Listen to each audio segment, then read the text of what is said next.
Nonton bola teman-teman, nonton King Barca.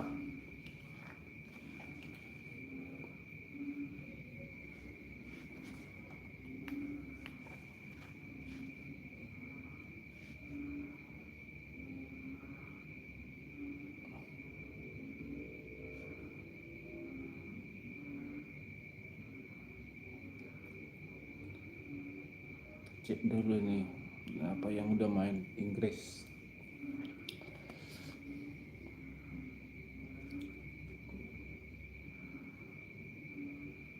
Oh, aneh ada nih.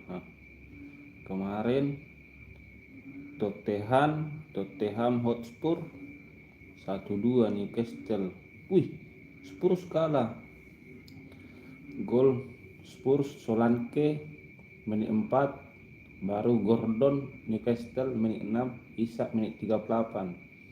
Pemain terbaik Valentino Livramento. Bournemouth 1-1 1-0. Bournemouth 1-0 Everton. Gol Brooks menit 77. Pemain terbaik Jordan Pickford. Aston Villa 2-1 Leicester. Gol Barclay menit 58. Terus dibalas Leicester Mafidi menit ke-63. Dan gol Aston Villa lagi menit 76 Bailey. Pemain terbaik Ross Barkley. Jules Crystal Palace 1-1 lawan Chelsea. Gol pertama Coli Palmer dari Chelsea menit ke-14. Baru gol Crystal Palace Mateta menit ke-82. Pemain terbaik Leicester Ebrechi Eze. Oh, Manchester City menang. Manchester City bantai West Ham. Gol pertama gol bunuh diri Manchester City 1-0. Gol ke menit ke-10 gol bunuh diri West Ham Joulal. Baru gol Haaland menit ke-42, menit ke-55. Baru gol lagi Phil Foden menit ke-58. Baru hiburannya dibalas West Ham gol Fulkrug menit 71. Pemain terbaik Erling Haaland. Southampton 05 Brentford. Gol pertama Cade menit ke-6. Beumo menit 62. Baru Beumo menit 69 penalti. Baru tambahan waktu gol Lewis Potter 90 plus 2. Baru Wissa menit 90 plus 4. Baru pemain terbaik Brian Beumo.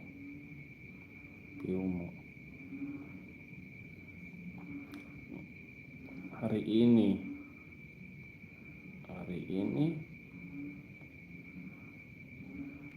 Arsenal jam 30.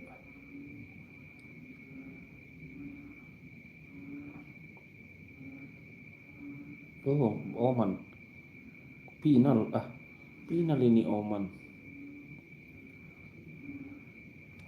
final.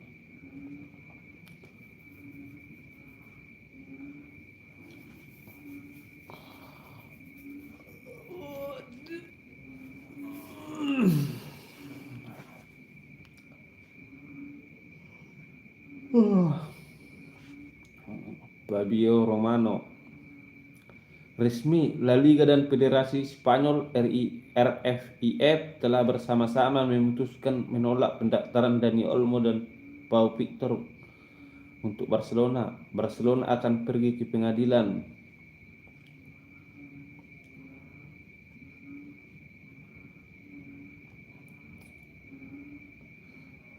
Informasi dari Fabrizio Romano.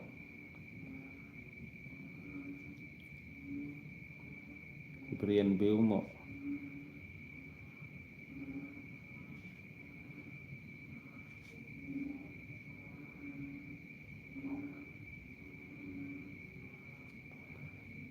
Barcelona mengonfirmasi mereka akan pergi ke pengadilan CSD untuk kasus pendaftaran Dani Olmo dan Pau Victor.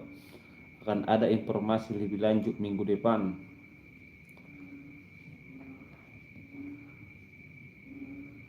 Pedri Primalak nangkring di samping pro.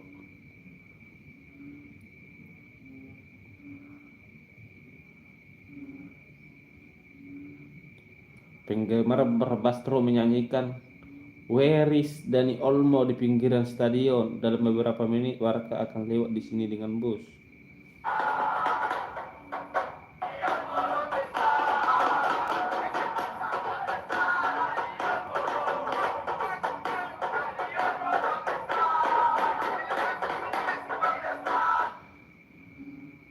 Penggemar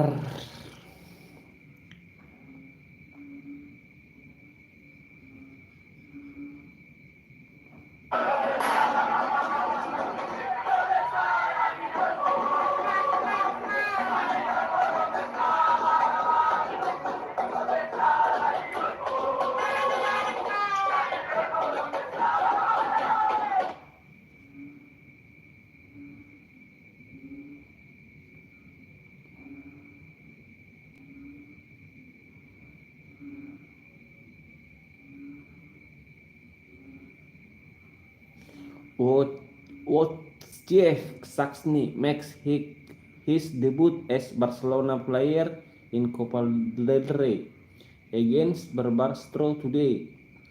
Ronald Araujo also returned in the starting.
Bersatu kita sampai bersama kita menang. Bersatu kita sampai bersama kita menang. Oh, Barcelona. Barcelona pos.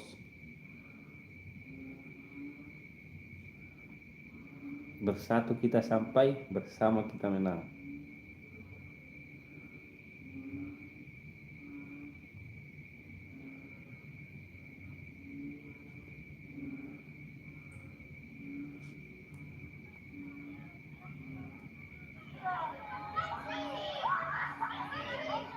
Hansi Flick melompat pagar untuk menandatangani kaos dia maco terbaik.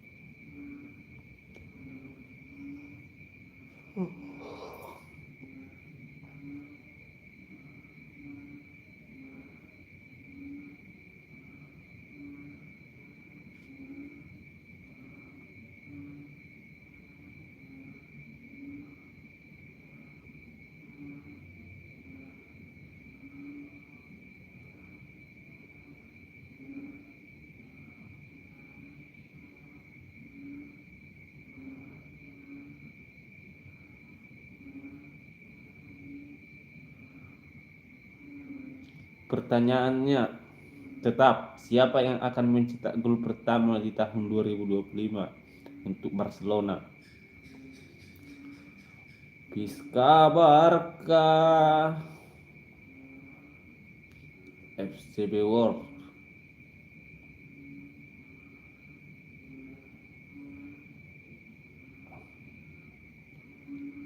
Real Betis are in advanced to sign Stephen Basetic on loan from Liverpool. Not done yet but progressing.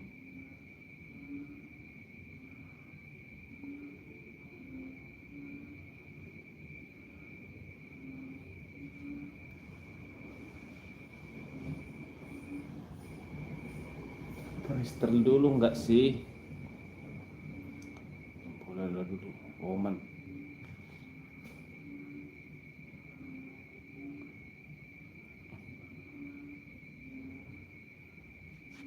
Final Oman.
الرحمن بشيخي ينشر الفرحة في السلطنة وفي الكويت بالجماهير العمانية الحاضرة في الملعب وأيضا في مناطق تجمع للجماهير. 1-0 انتهى الشوط الأول. نحكي مش عارف. حقيقة يعني الشوط الأول ذهب لمن يستحقه، الأفضل خرج.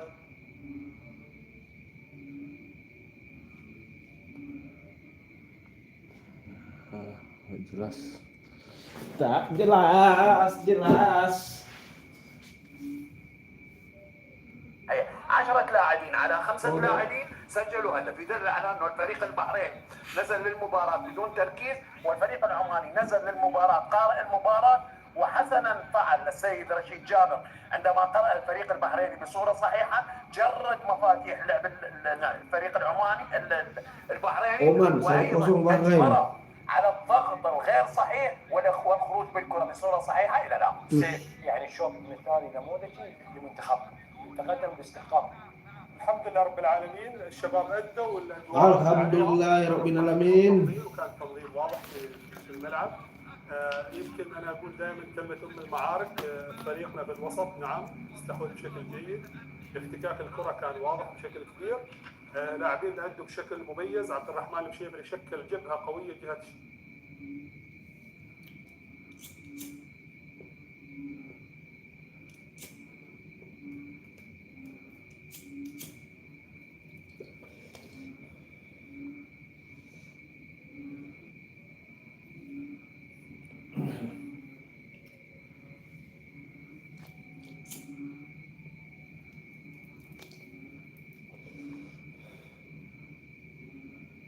Harus nonton apa ya? Arsenal dulu.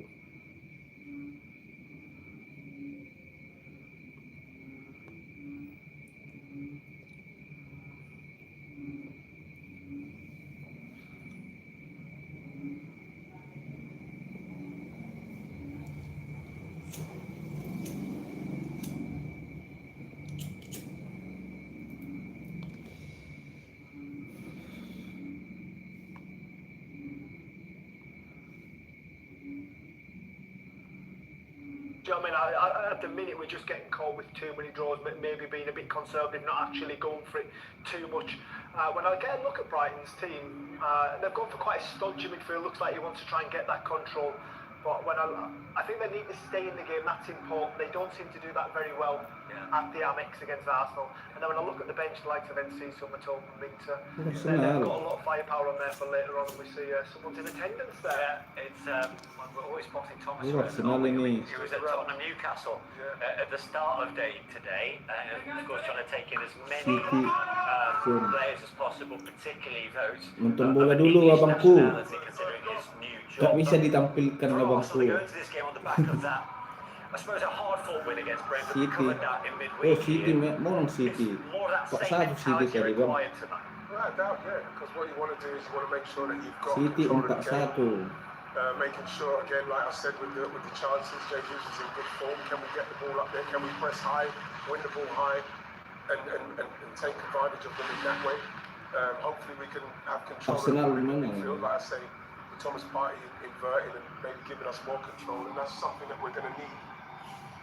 Brighton already beat Manchester City, Manchester United, Tottenham, Newcastle. Forza They don't Barca. sit and defend. Oh, in yes, numbers. Forza When they're Barca. up against a side Pisca that likes to Barca, come Pisca at them, Catalunya. This is a fixture that might suit them. Yeah, without doubt, it's just the moment Barca that Ismailov. is sitting in, and we know that Arsenal aren't going to do that. So this fixture effectively will suit Brighton. They get to play their way, and it's just Barca. they can penetrate that solid Arsenal back line. So let's remind you of the team news. Both made 3 changes for Brighton.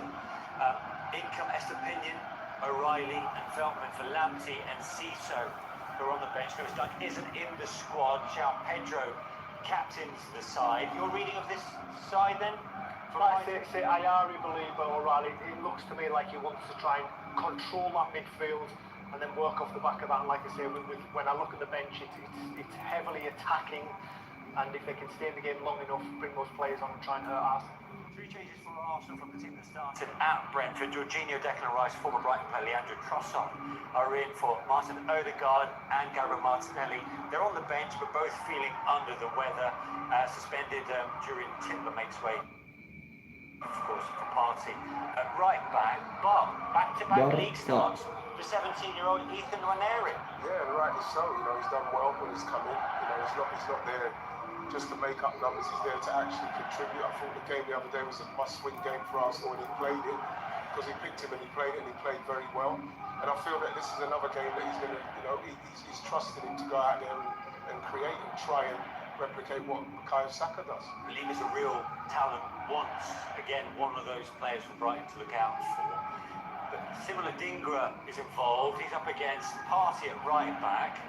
Is that one aspect of the back line of Arsenal that Brighton are looking to expose? Yeah, without doubt. Listen, this back line is usually really sound, but Partey slipping in there just gives someone playing out of position effectively, and I think it gives Sandra Dingra the opportunity to go one-on-one. I think they'll be encouraged to do that, Manish. Yeah, no Martinelli, no Odegaard in the 11, and no Kai Havertz. You're missing quite a few of your regulars for this one. Yeah, we was missing them the other day as well. We missed a couple of players the other day. And again, if you're trying to challenge for the honours that Arsenal are going for, then you need to be able to find players from the bench that can come in and step up. And this is what I'm saying with Trossard, when Yeri's coming in, and hopefully he can show what he's capable of doing as well. And then you want with Jesus to stay in that form. But with Jorginho playing maybe a little bit more control, hopefully, we can get control of the game and take the chances that we do create. This is a big game, right, for Arsenal to go within 3 points of Liverpool. Massive game. I think that you don't want to be thinking about that because it is so close, but at the same time, knowing that winning this game, and make sure you don't lose it. Make sure if you can win this game, yeah, you're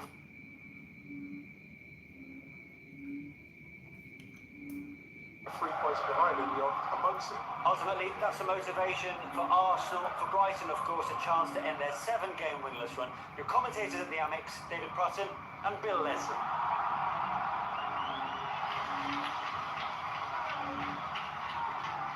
So a icy night on the South Coast and all ready to go for the 16th Premier League meeting between these two. It's the 8th here at the Amex, and Arsenal, well, they appear to have put to bed the issues that they used to have here. Unbeaten in 4 trips here now. Prior to that, they did find it a bit of a struggle. They did win in their first 3 Premier League journeys to this part of the South Coast and lost 2 of those, but they are more resolute, more robust, as they have shown with their performances over the festive period. They've already, of course, been in action once in 2025 on New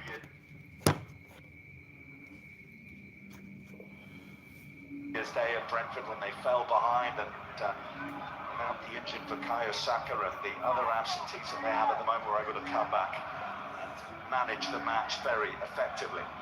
Oke, thank you Bang. That's the big question continually, isn't it, with regards to the absence of Bukayo Saka. Can't really underestimate, given the minutes that we've seen on the pitch and the consistency shown both club and country, that is one big miss for Arsenal potentially going forward. What will be pleasing for Mikel Arteta in particular is the way that others have stepped up. Gabriel Martinelli had an excellent game against Brentford. He's left on the bench given a rest with this brutal schedule that Arsenal have in the month of January. Gabriel Jesus, his return to scoring could not be more timely. 6 in his last 4 after 6 in his previous 48 games. Here he is on the ball. Calafiore, the galloping Italian down the Arsenal left. Trossard gets a warm Sussex welcome.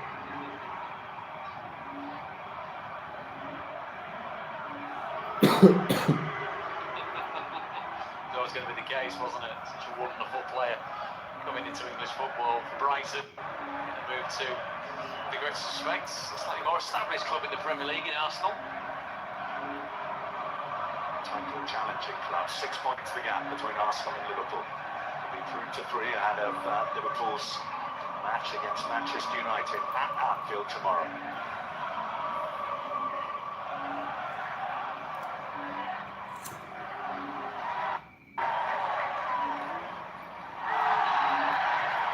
Fermin under pressure from his former teammate Trossard.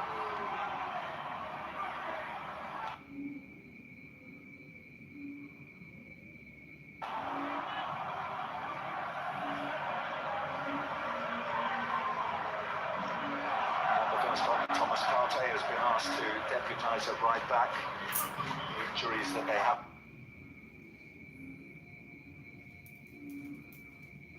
In that department, particularly to Ben White, Takehiro Tomiyasu absent as well.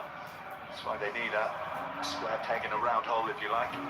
Doesn't affect the win probability, though. They come here as heavy favourites, Arsenal, to continue their very good festive form and pick up a 4th successive league win. Given the role that Partey's asked to play tonight. It's not a million miles away from that portion of the middle of the pitch. It's about being responsible, it's about being communicative, it's about using experience to make sure that your distances are correct between yourself and the rest of the back four.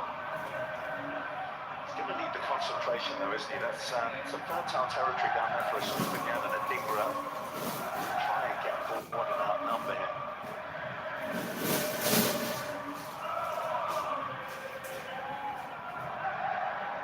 17-year-old Martinez.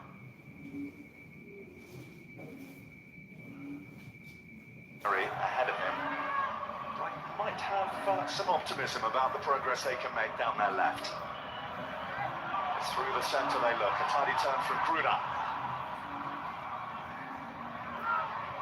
Veltman. Baliba. Lovely control. Just reflecting what you said earlier on, Bill, about the quality of the player. Baliba, of course, the young age of the player, playing with apparent maturity. We're only 4 minutes in, you don't want to jinx anything at all, do you? But as you see, establishing himself as a real beating part of what this Brighton heart is.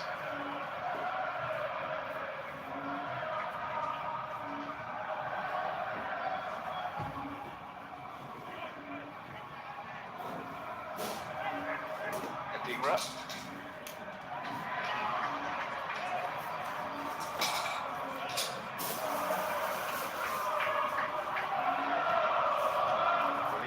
Start at left back at Villa Park. I think will be more comfortable in the middle of the defence, although Lewis Dunk, of course, will be a miss. The captain absent with a slight calf problem, we were told. Casado. He scored his first return here to the Amex since leaving. Pretty comfortable 3-0 win as it turned out in the end for Arsenal last season.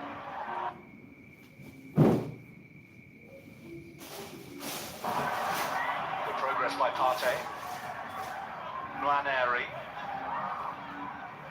Block was from Ayari.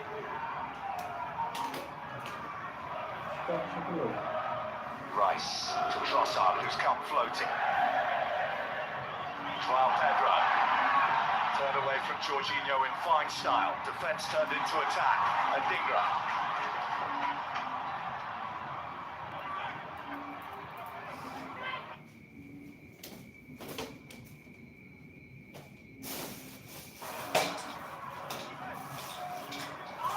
Intended target, but Jesus doing his defensive shift.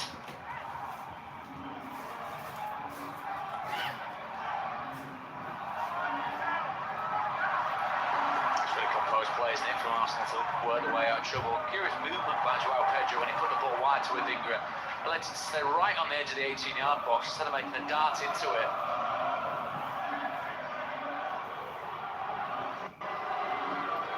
Trossard on the ball again for Arsenal.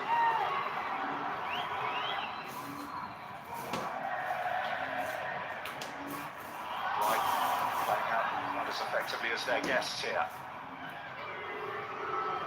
Trossard. Calafiori.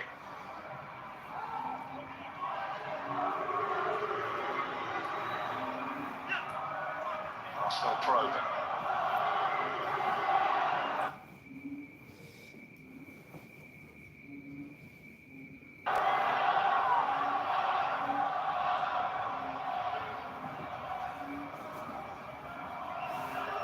Spreads it down the Arsenal run. Nwaneri looking for the gap, which was swiftly closed.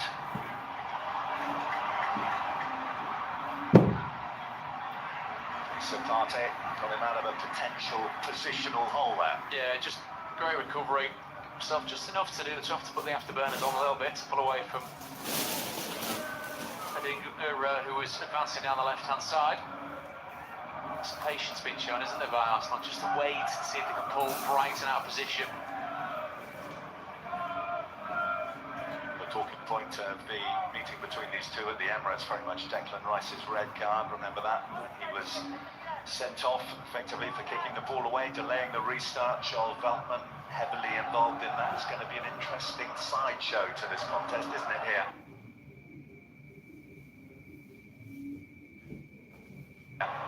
both those players starting here tonight.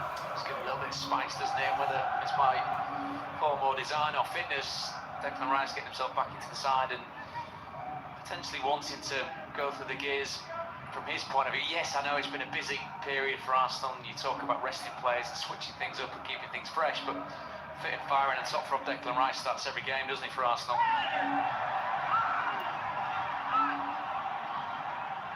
Speaking of the absentees, Martin Odegaard, who's been ill this week, he made a late decision to include him in the squad, but fit enough, in the right frame of mind to start here, we gather.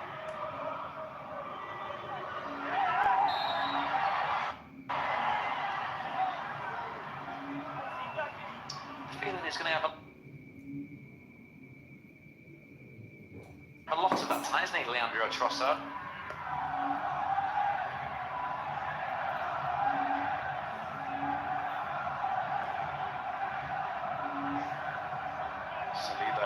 Since that long spell out with injury, has been a remarkably consistent performer for Arsenal. Hardly misses a minute. This is his 57th start in the last 58 Premier League games. Gabriel alongside him doesn't miss many to get concussed. You might remember in the thumping win again against West Ham away from home last month. Just a couple of games after that, but he's back alongside him. So he is, when they're on the top form, as good a centre back pairing as you're going to find in the Premier League.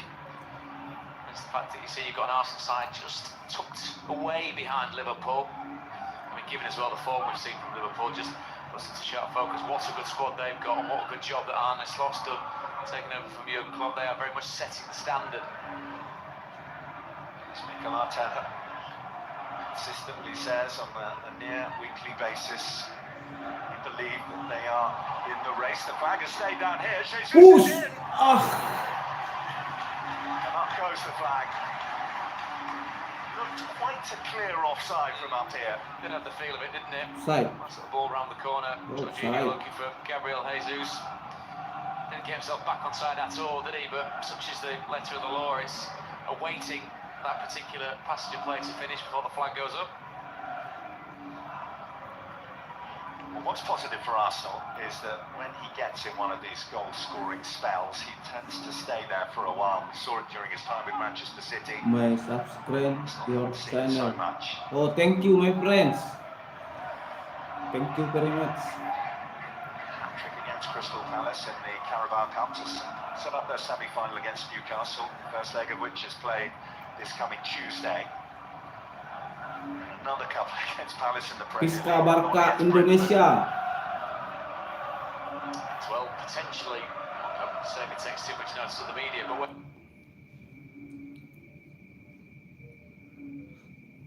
when the discussion about the filling of the Bukayo Saka position and the mooting Gabriel Jesus, he was hoping to stay up top.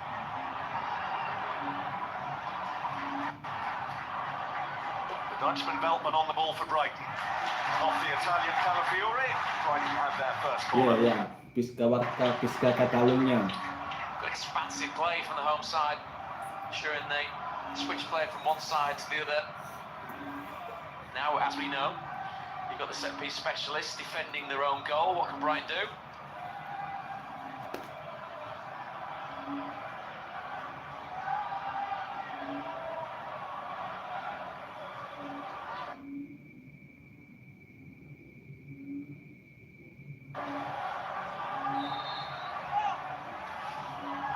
Congested inside that 6-yard area. It's away up from Waneri. Off along. Stupinian had that covered. And Gingra.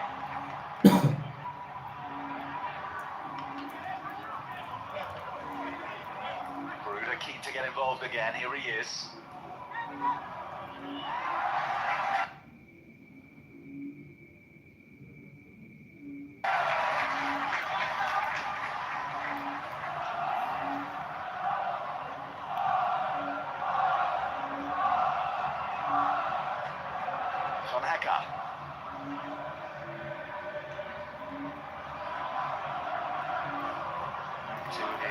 international teammate for Brugge.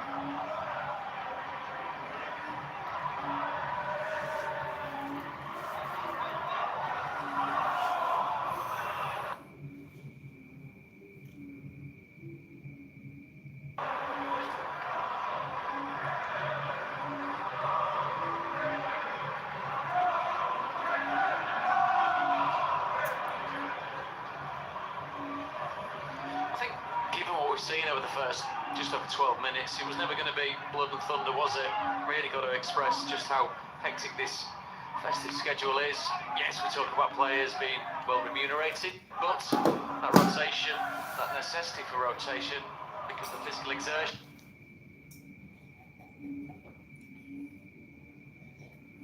That is a top level Premier League game means that sometimes they do bubble under for the opening exchanges. Stupinian, one of those trio restored to the Brighton starting 11 here this evening. Moves O'Reilly initially. Raya out swiftly off his line.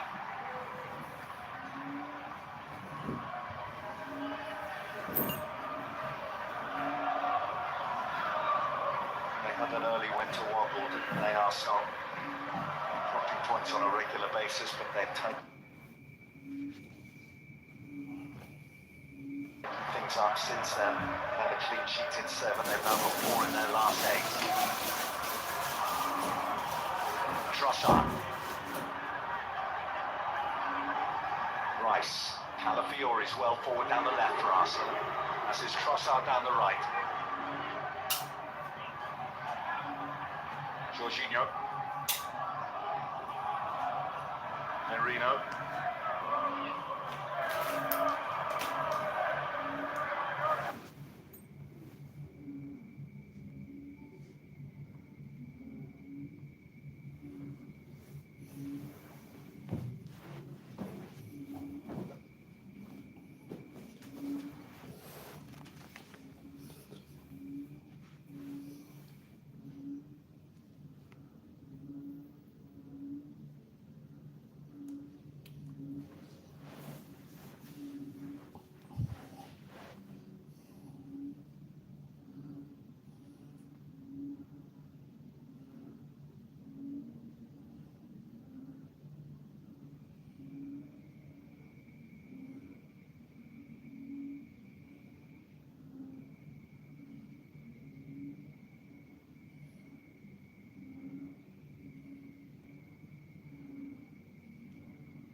Premier League debut at the age of 15, who started him in back-to-back games, the youngest player to start successive games for the Gunners.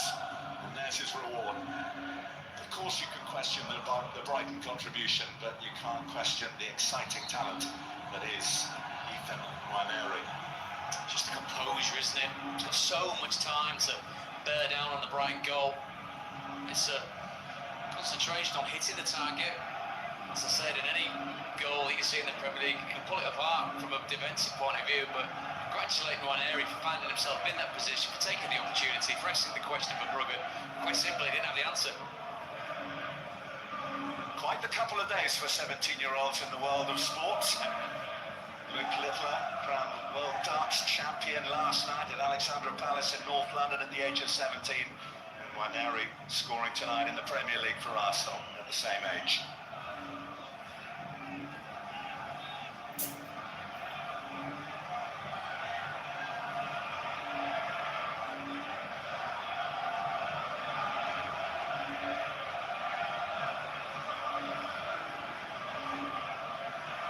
Suggest that Arsenal are more than good value for the lead that they have. Yeah, it felt that way, didn't it? Sometimes you see statistics that belie what you see with your eyes, but Partey has dived in there, which has opened things up here for Brighton.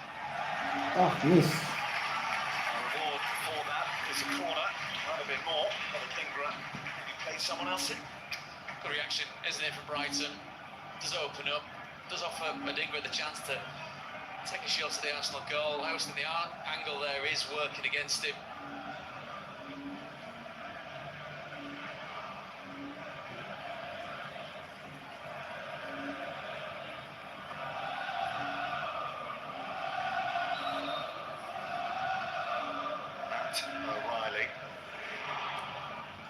this one. Estupinian. Sliced by Maria. Oh, push. Miss. This is some slips. Adingra couldn't capitalise. The ball was spinning when it came to him. It was a case of not Brighton keeping the ball alive. Arsenal slicing at attempted clearances. David REY coming out to mop things up, and Adingra giving a cheap free kick away to alleviate any pressure.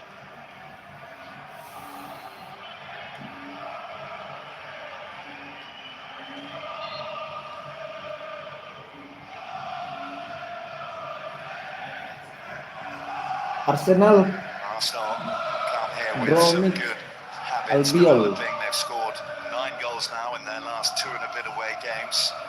Brinton, They're able Hope to temper that Albion, with the joint best Arsenal. defence in the Premier League. Like Liverpool, they've only conceded 17 goals. It was an evening when the first goal was going to be important. Having to come from behind. João Pedro.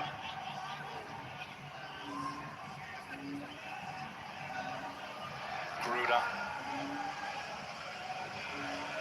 Igor.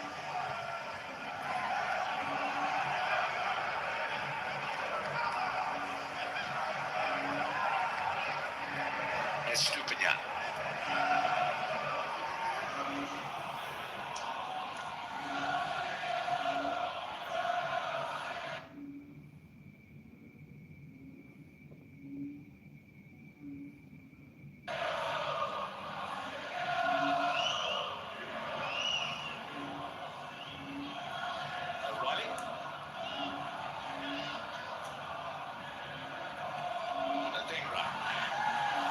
Was! Couldn't make the most of it, and a foul on David REY. As Brighton trying to follow up.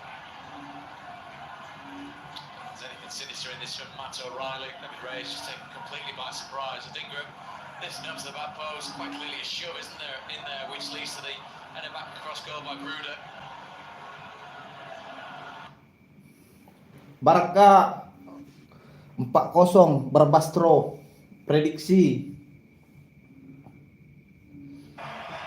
It's a ball Yeah, that's there to be 4-0. contested by Matt O'Reilly. I don't think he does anything intentionally to injure David REY, but gives him a chance just to relax and think, reflect on what they've done so far, Arsenal, with taking that specific lead. The Arsenal players, some of them come across for a little tactical briefing Mau main Barca. from the head coach. It's the suggestion here of Marino putting the ball in. Barca.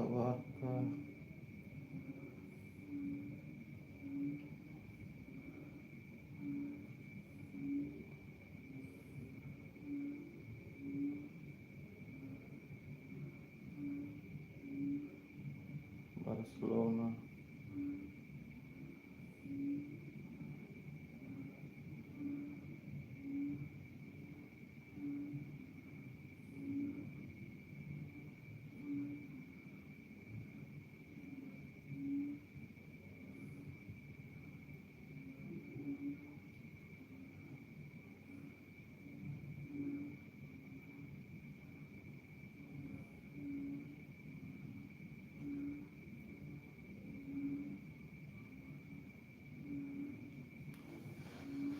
Barcelona. Didn't have to do much to take the break.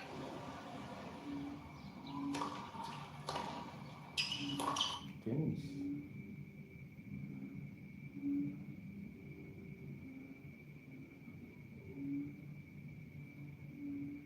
Underway again. Longheka. Here's Feldman.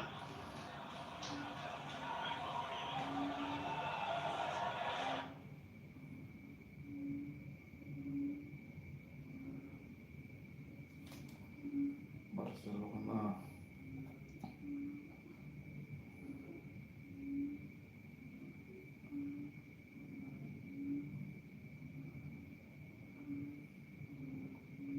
Pistar.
Welcome to the Stade Pierre Mauroy, where it's Champions League chasing Lille.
With the Isuzu D-Max, life is reinvigorated.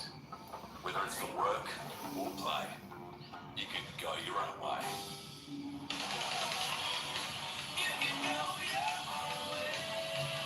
Regardless of your road, the Isuzu D-Max has your back. Life is reinvigorated with the Isuzu D-Max.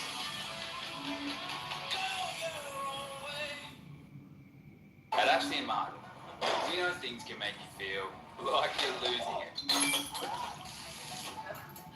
But with our money back guarantee, your hair doesn't have to be one of them. Keep your hair on. Consult the doctors at Ashley and Mark. Australia has over 15,000.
Tempo.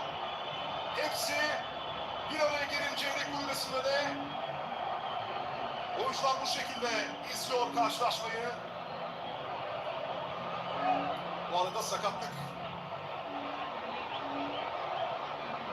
İşte Yunus.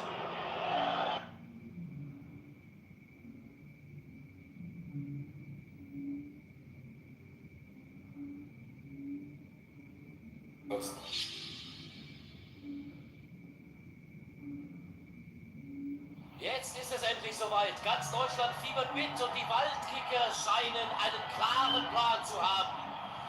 Da ist direkt der erste clevere Spielzug. Pass, Abschluss, doch der Torwart hat ihn. Und was passiert jetzt? Was für eine starke Aktion. Überragend! Die Kids denken heute schon am Morgen. Dieses Engagement muss einfach belohnt werden. Waldkicker, die erste Nachhaltigkeitsliga im deutschen Fußball. In the heart of Madrid, you'll find the world's most incredible football collection. A museum that travels through time with the relics of the greatest legends. This Christmas, enjoy it with a 20% discount. Willkommen bei The Zone Handball. Erlebe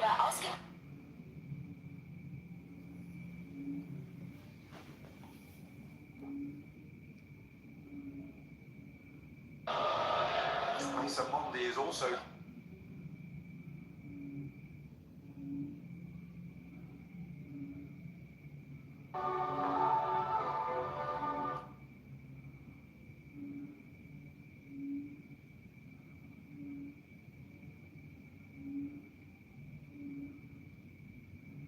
kids.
Yoi.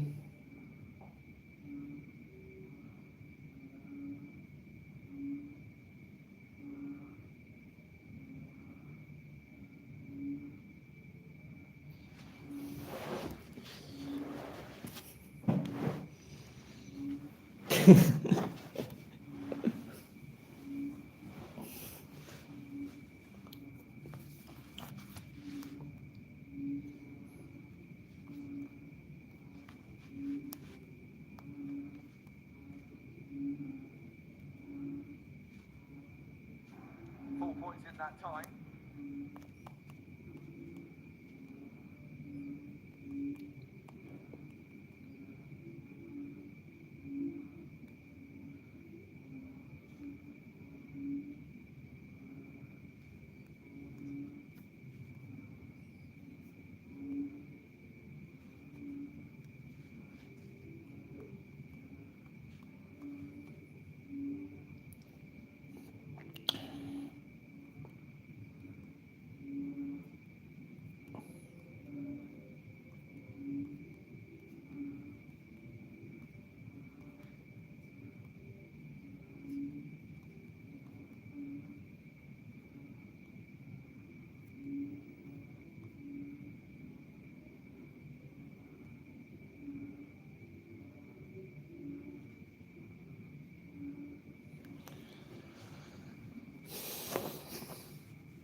Martinez. De Jong. Hầu như Barcelona đang kiểm soát hoàn toàn thế trận. Đội khách thì bây giờ chỉ biết chống đỡ thôi. Cũng đúng anh em ạ, một thằng đá ở giải đấu cao nhất và một đội bóng hàng đầu thế giới đá với con hàng đang chơi ở giải đấu hạng tư thì nó vậy là đúng thôi.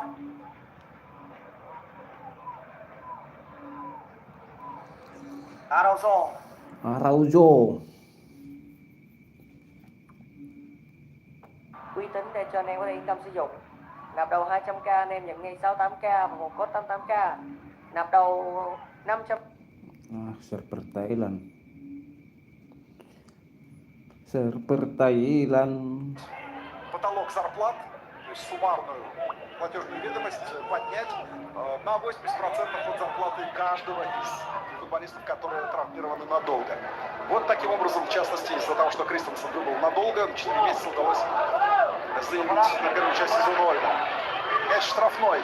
Хозяев, Левандовский, он, стоя на месте, получал передачу. И сейчас тоже сказать, что разогнался.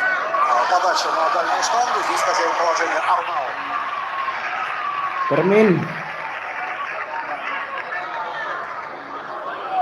Пока у нас короткое затишье, но самые последние новости не разрешила Лига и руководство Королевской Федерации футбола заявить Дани Олмо точнее зарегистрировать Дани Олмо на вторую часть сезона. Это означает, что играть он не имеет права за Барселону, причем автоматически лишается права играть за нее в Лиге Чемпионов, потому что незарегистрированные футболисты в национальном первенстве не могут играть в Еврокубках. Но история далека от завершения. Передача в штрафную, удар поворотом выше, чуть в сторону пробил Fermin. Fermin Lopez.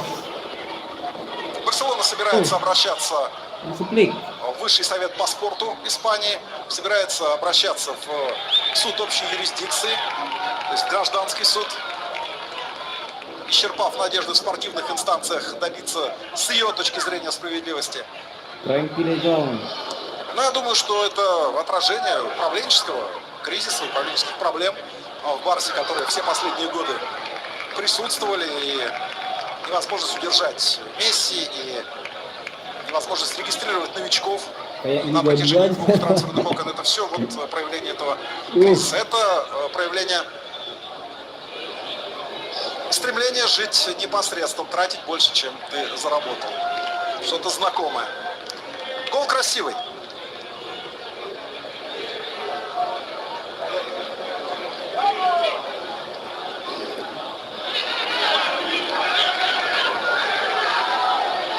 Вся игра проходит на половине поля хозяев. Впрочем, это не гарантирует Барселоне спокойной жизни, потому что любая контратака может быть чревата. По-настоящему пока еще Бойтика Щенсного не проверили. Вот он. Щенсный нет, внешне не изменился в сравнении с теми временами, когда Ngecek Sasni. 7 сезонов подряд. Из них 6 в роли безусловного первого номера. Отыграл Войцех Щенсный за Ювентус. До этого 2 года подряд был номером 1 без вариантов в Роме. До этого играл за лондонский Арсенал. Жизнь удалась, жизнь в футболе, карьера удалась. Ну а Барселона продлила спортивную жизнь Войцеху Щенсному. Stadion.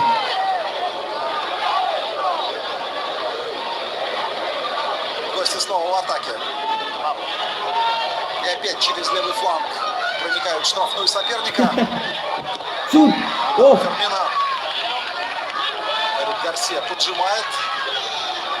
Опять Фермин Лопес. Рядом Левандовский. Неподалеку Педри. Вот навес. Арнау Фабригат.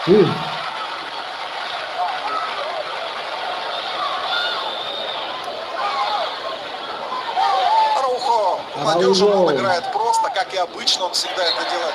Но бывают эпизоды, когда и этот защитник ошибается. Но в целом Рональд Араухо это игрок, безусловно, мирового уровня.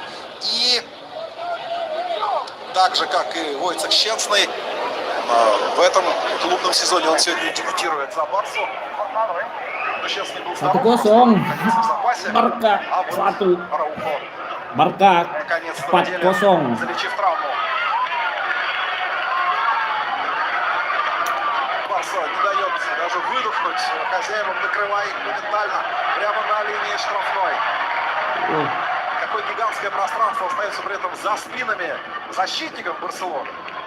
Это один вопрос. Другой вопрос, как использовать это пространство и как в отрыв кого-то из своих отправить хозяевам. Ну вот вратарь попытался это сделать, из меж полевых мало что получается.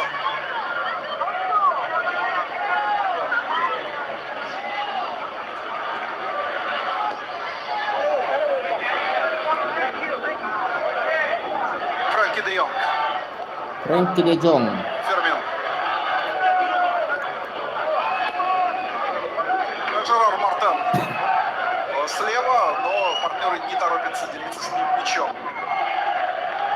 Араухо.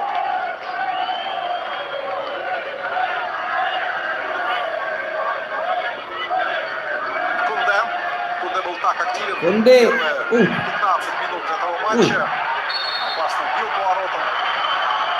Боролся практически за каждый верховой мяч штрафной соперника.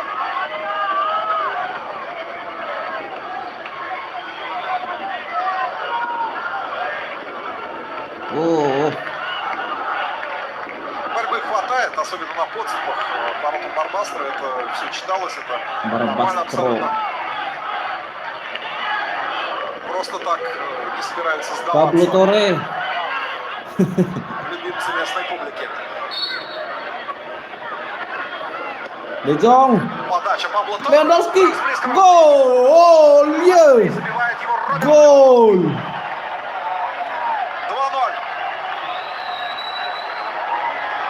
Гол! 2-0. Гол! Сегодня кроссы с флангов, навесы. Стандартное положение. С игры тоже угловые, штрафные.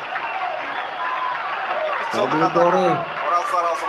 Он да, офсайд именно. Направить туда, в штрафную, используя превосходство в Левандовский. используя превосходство в росте. Но и сейчас вот мы видим, что Lewandowski. Гол! 2-0. Левандовский забивает 2-0 в пользу Барселоны. За полчаса Барса 2-3 выполнила свою прошлогоднюю барбастрианскую норму в матче Кубка Короля.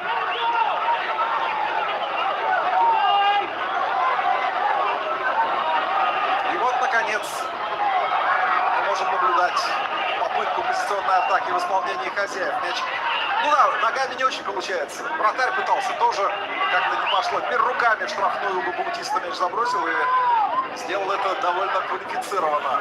Еще раз. Eric Garcia, menit ke-21. Lewandowski 31.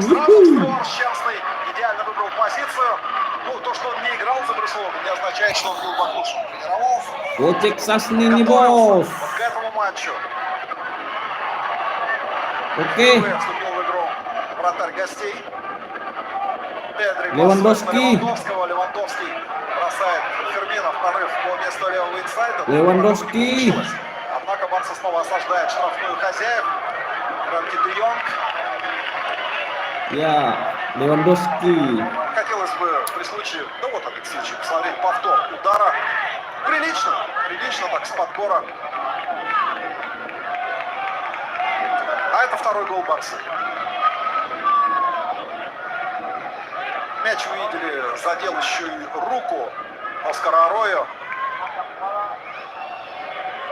прежде чем оказаться в сетке ворот. Yup. Подача. Туз. Павло навешивал.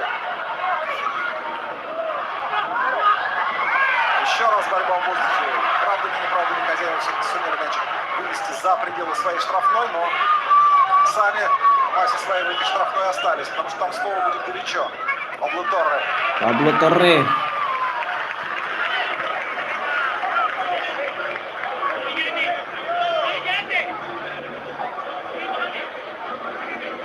Не садится наставник Барбастро.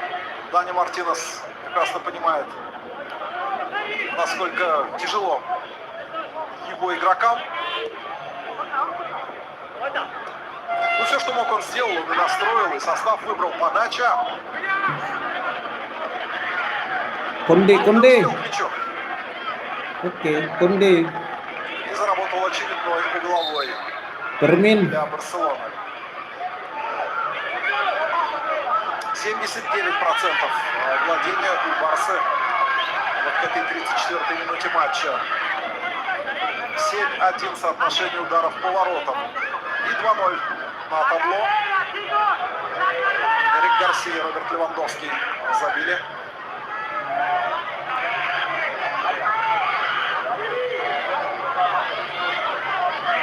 Подача. Пус!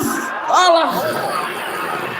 Можно сказать, что Арауjo сегодня не очень везет. Cubarsí.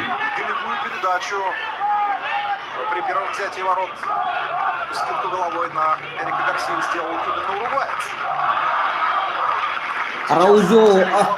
Чем пробегами.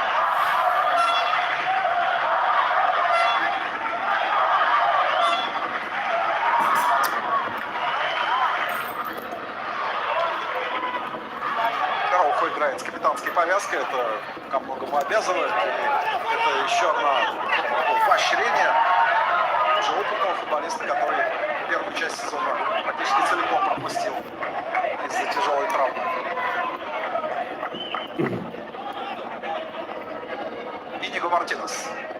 Inigo Martinez. Вот, в частности, с заявкой Иниго Мартинеса были проблемы с регистрацией. Тоже не вписывался под потолок зарплат. Это было еще летом. Тогда в последний момент удалось все вопросы решить. Но я не случайно оговорился, что запрет на регистрацию Дани Олмо не помешает Барселоне новых футболистов подписывать, потому что остальные команды выполнили. Fermin. Подача. Босс, Kounde. Ах! Kounde вдруг откуда ни возьмись, прямо перед носом у Арнау. Правый защитник оказался на позиции самого Fermin, Kounde. Alah. Но до мяча не добрался.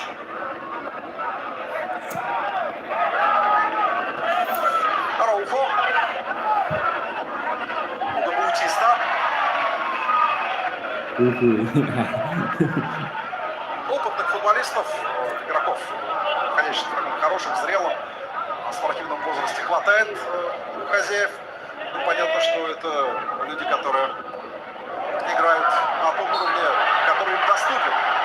4-го испанского дивизиона. Собственно, вся история Барбастро — это путешествие между 3-м и 4-м дивизионами национального футбола. Иногда даже в 5-й опускались, ни разу не играли даже в секунде, то есть в 2-м дивизионе. Ну и по итогам нынешнего сезона задача не вылететь.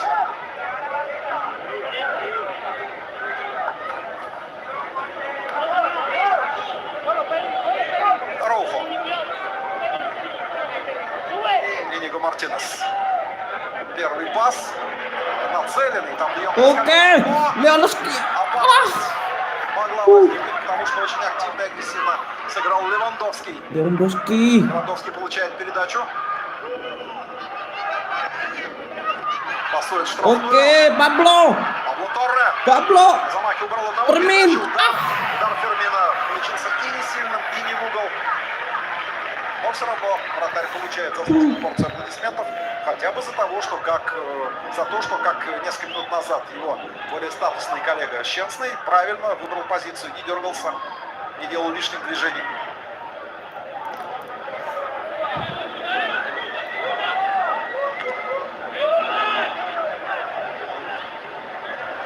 Де Jong. Окей, Де Jong. Барса бьет довольно кучно. Даже те мячи, которые прошли мимо, Арaujo. они летели не в молоко, не в никуда.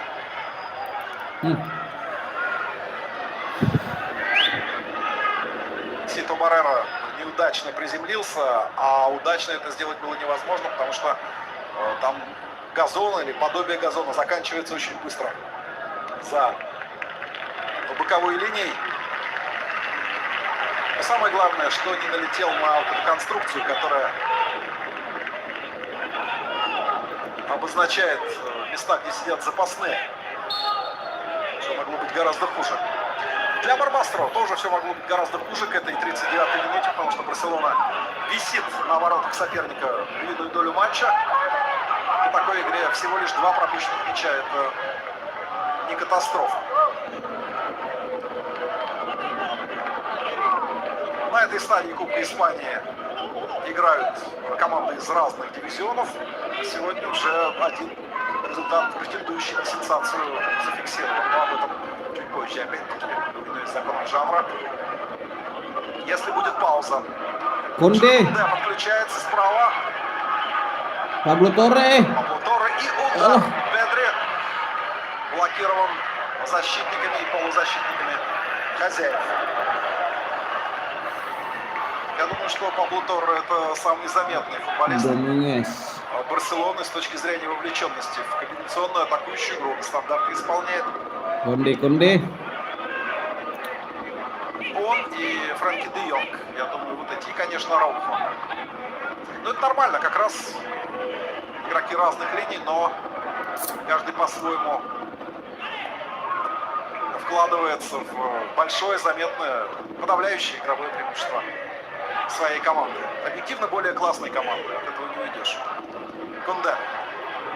Kounde. Окей. Пабло Торре, пас в центр.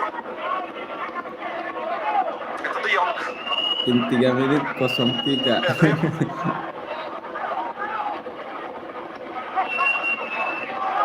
Да, наконец-то Мартена наградили мячом. Но, видите, передачу он отдал слабенькую во всех смыслах. Атака Окей, Де Jong. Кунде понимал, что до мяча не доберется. Обозначил давление на Сито. Araujo. Араухо сыграл с Мартеном. Де Йонг с мячом. Здесь же Эрик Гарсия. Последняя 5-минутка первого тайма. Inigo Martinez. Эрик Гарсия и Роберт Левандовский забили. Рональд, Араухо и Пабло Торре ассистировали им. Иниго Мартинес. Торре. Мартен, прошу прощения. Де Йонг. Kounde. Точной передачей Кунде. Аллах, Kounde. Кунде сплоховал. И тут же включился в прессинг. Это действительно Окей, Левандовский. работает регулярно. Pablo Torre. Синхронно Пабло Торре. Фермин не успел на дальнюю штангу. Я думаю, будь поле лучшего качества, и не пришлось бы Фермину вот так вот Berridi. бороться с этим газоном, стремясь удержать равновесие. А как раз доли секунды все решили. Левандовский, Пабло Торре и, посмотрите, Фермин. Ну, Pablo Torre. Баутиста Fermin. перекрывал Фермину Лопесу направление движения к мячу. Fermin. Да, так вот я говорил, что сегодня уже одна сенсация состоялась. Либерия клуб Секунды разгромила дома Севилью со счетом 4-1. Presiden, При том, что Laporta. Севилья после первого тайма вела в счете. А в других матчах было без сенсаций. Окей. Сосуду выиграл Тенерифе. То есть в этих матчах побеждали старшие по рангу.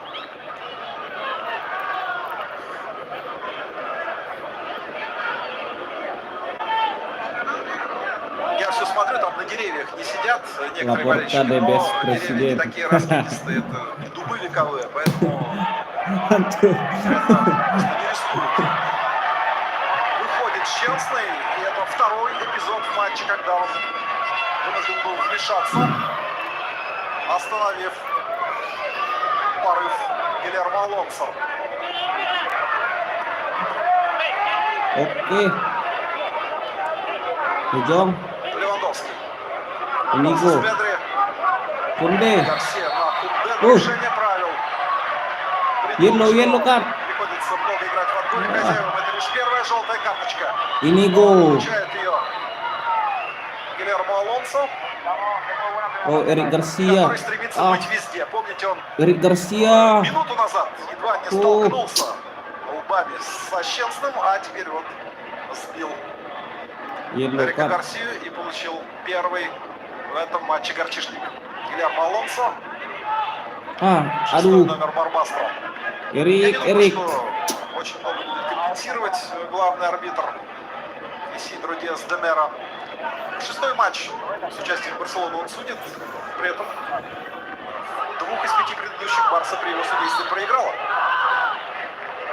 Eric.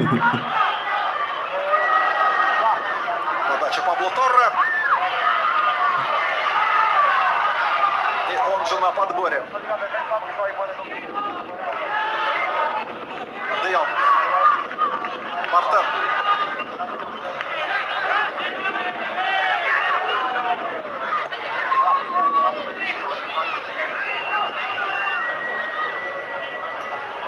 Торре. Жюль Кунде. Так, Барселона и до 80% владения может довести. Да, вот сейчас в режиме реального времени я смотрю статистику 80/20. Но это классика жанра, это Барселона еще та самая, времен тики-таки. Она могла и 84-85% в отдельных матчах причем владеть. Конечно, футбол изменился. Окей. Манера игры Уй, изменилась. шут. Но акцент на контроль игры через контроль мяча сохраняется. Очень высокий прессинг, удушающий прессинг. Конечно, для сегодняшнего соперника Барса очень суровое испытание. Вот под таким прессингом играть и жить 45 минут. А впереди еще 45. Pedri. 1 минута компенсирована. Ну, кое-какие остановки все-таки были. Поэтому все справедливо.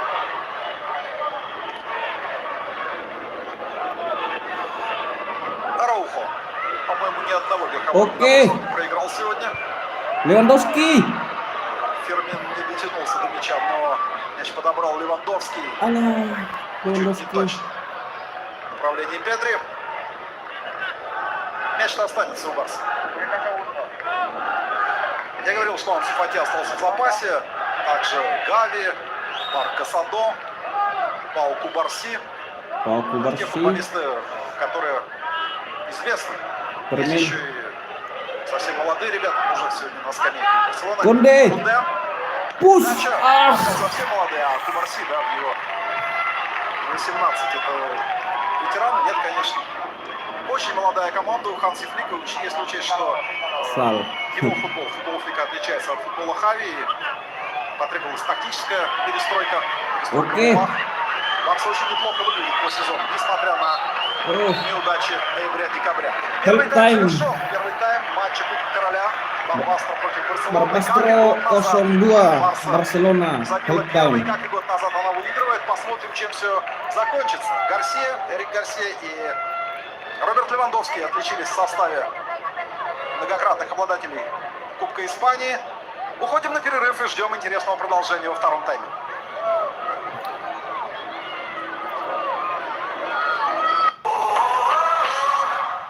Esto es Honbet, primera bookmaker. Bienvenido a España. Aquí Fonbet. Vamos, Fonbet, vamos. Apuesta Freebet de 15 тысяч. Vamos, Fonbet. Vamos, vamos, vamos, Fonbet. Vamos, vamos. ¡Gol! ¡Gol! Y así cada semana. Cuando eres el primero, transmites un partido de primera. Fonbet, primera bookmaker y el patrocinador de esta emisión. Гренки фишка. Твоя идеальная комбинация вкуса и увлечений. Фишка есть в каждой игре. Каждое увлечение – твоя главная фишка.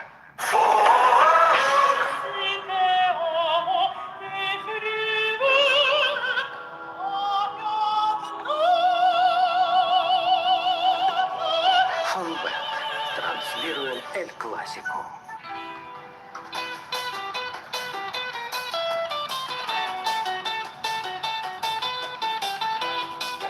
Готово. Хозяйка, принимай работу. Наши делают. На ужин заходи. Я свои фирменные пастикончики с пестиками и соленым огурчиком приготовлю. Да с твоими способностями. Тебе пора кулинарным блогером стать. Ой, да ну тебя. Скажешь тоже. Сейчас кыт. Ой, умный стишь.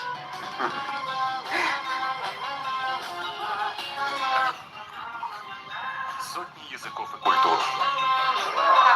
Миллионы людей. Мы в своей стране. И у нас нет преград.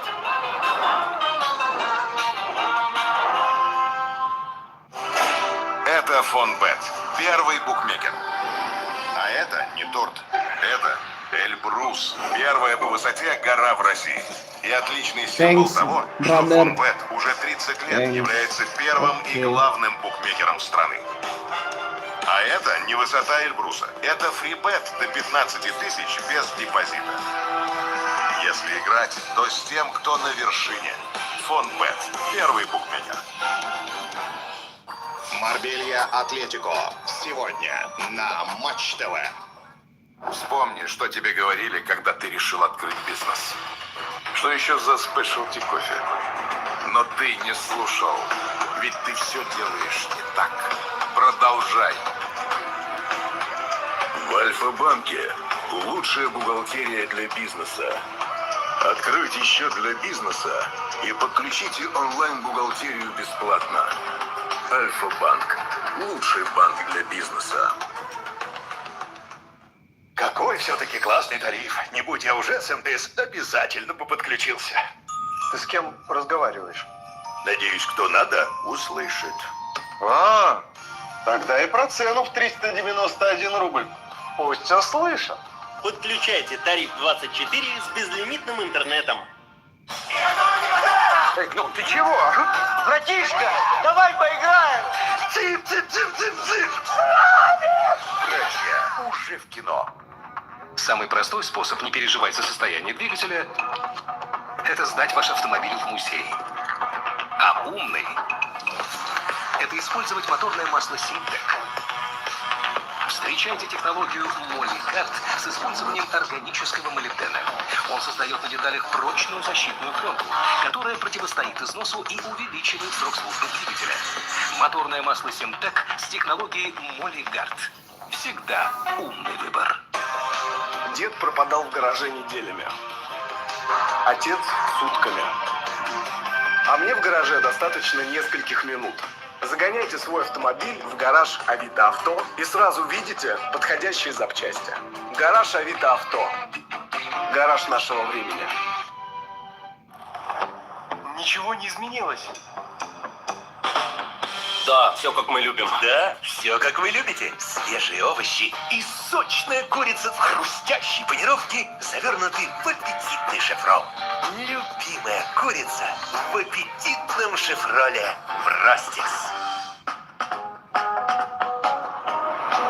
Все, договорились. Сейчас быстро сниму наличные к тебе. Извините, у банкомата остановите, пожалуйста. У какого? Да, у любого. У меня Т-банк. Снимай наличные бесплатно с карты Black не только в банкоматах Т-банка, но и в любых банкоматах по всей России.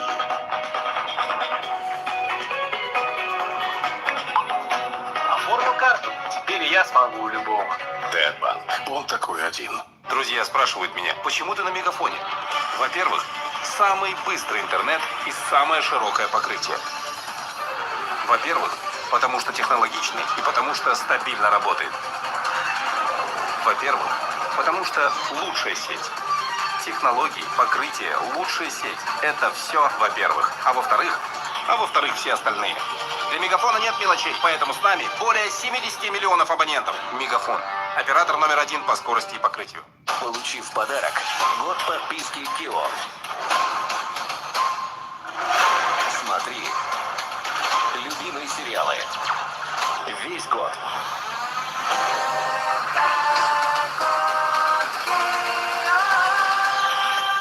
В январе год Кион в подарок.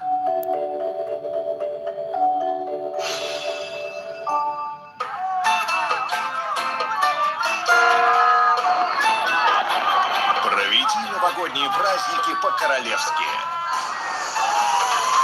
Погрейся на золотых пляжах жаркой Марбелии. Прогуляйся по уютным улочкам солнечной провинции Аликанте.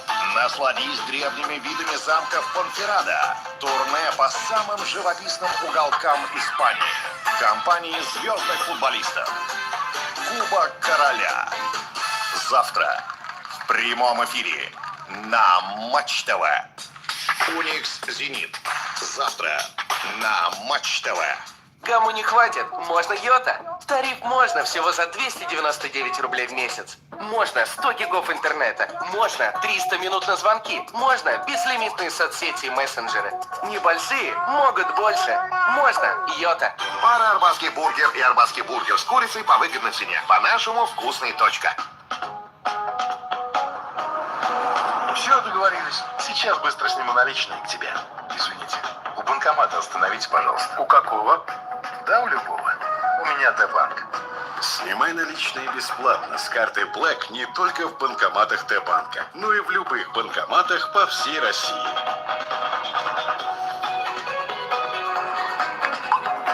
Оформил карту. Теперь я смогу у любого. Т-банк. Он такой один. Петрова в Питер поехали. А Сидоровы в Сочи на лыжах катаются. А мы чего сидим-то? Быстро собираемся, быстро бронируем. На Суточно.ру находим жилье с опцией быстрого бронирования и готово. Суточно.ру. Найдем, где остановиться. Новый год ожидается сильнейший гигапад. Получи терабайт интернета в подарок и безлимит на сервисы при подключении новогоднего тарифа за 399 рублей. Билайн.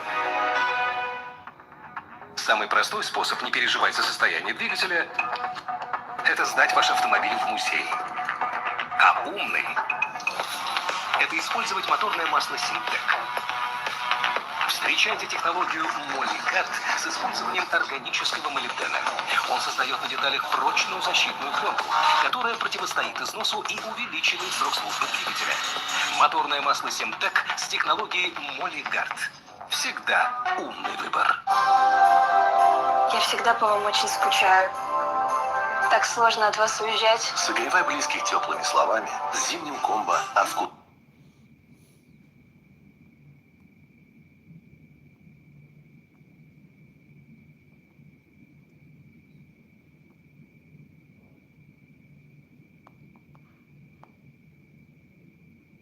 Точка.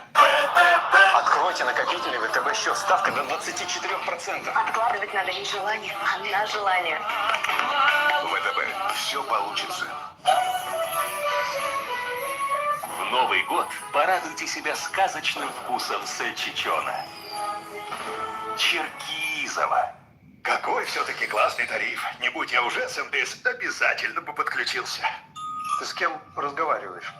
Надеюсь, кто надо, услышит. А, тогда и про цену в 391 рубль. Пусть услышат. Подключайте тариф 24 с безлимитным интернетом. Время дарить чудеса. Алиса, включи новогоднюю музыку.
outside.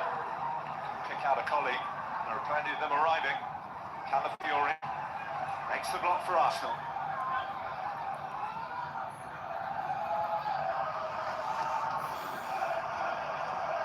Mitoma,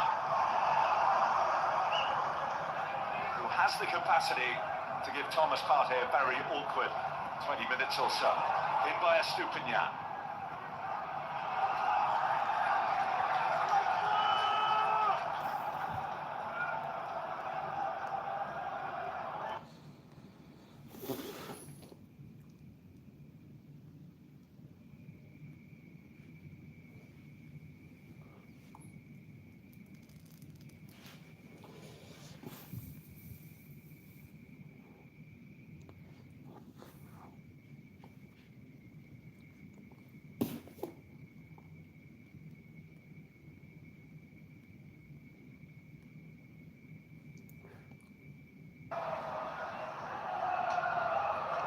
Such a late cheek one, isn't it?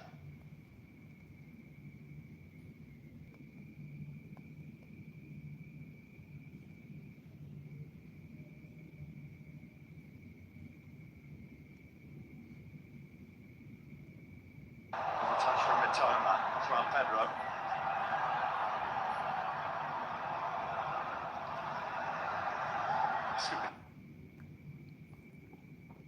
Arsenal 1-1 Brighton.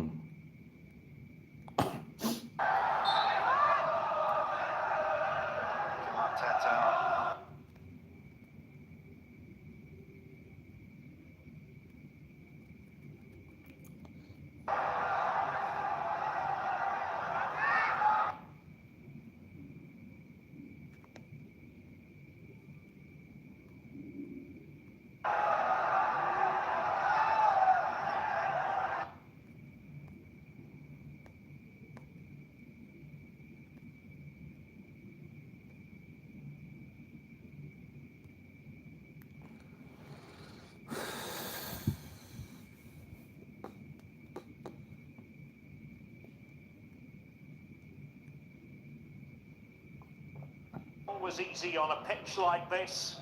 Okay, kick off. Barcelona so far making light work of Barbastro. Yeah, and we should expect that them doing the same, because I don't see Hansi Flick allowing his players to just get the foot off the pedal, and maybe we can see some minutes for Ansu Fati. Oh, Lewandowski got the break. Goal! And dispatches it with applause. Goal Lewandowski. Barcelona's third, the Blaugrana 0-3. Yeah! at the start of the second half. And Vamos! they're going to win this Goal! Copa del Rey tie. Lewandowski. If Barbastro had any hopes, Uy. Lewandowski just Nice. crushed them with this combination. There's a quick 1-2. Offside. I don't know. Aduh. No, he was onside. He was onside. There's that number 22, Oscar Arroyo, playing him totally onside. It doesn't matter because there's no VAR today, and it's Lewandowski being Lewandowski, calm and composed, winning the position here with just this nudge over the defender, and then just sending a pass into the back of the net. The perfect scenario Goal. for Barcelona. Third goal, the game is almost over, Nice. and now it's up to them to give this same level Goal. of efficiency and Lewandowski 2 gol. The ideal way to boost confidence ahead of the Super Copa in Saudi Arabia. Lewandowski just getting the better of Santi Gosa. Okay. To repeat, there's no video assist to VAR at this stage of the Copa del Rey. I thought there was a whiff of offside about it, but the ruling on the pitch is the ruling that is forever. That's the way it was until a few years ago.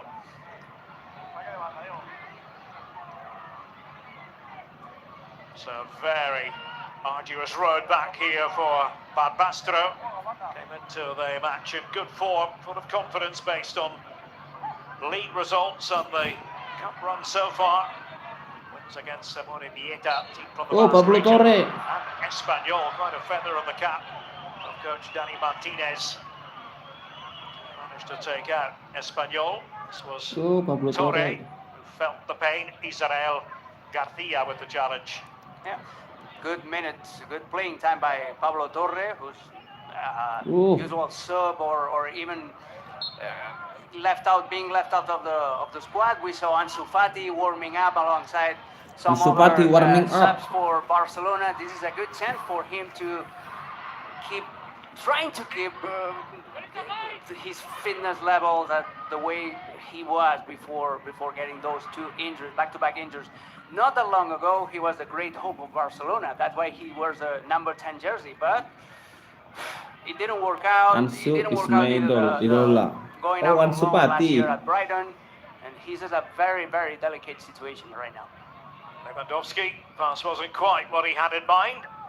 Played back by Israel Garcia to goalkeeper Arnau Fabregas. Ansu Fati warming up. Santigosa, well aware of Lewandowski's presence. Ansu Torre.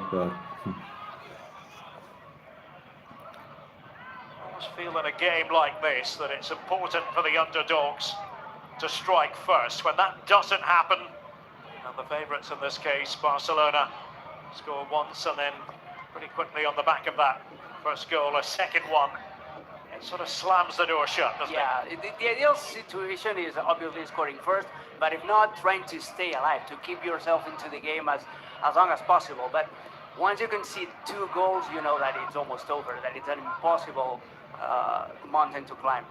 And with this third goal right after the halftime, Barcelona just killed the game. It's all about just keeping the ball in control, trying to keep boosting those players that need confidence, like Frenkie de Jong or Gerard Martin.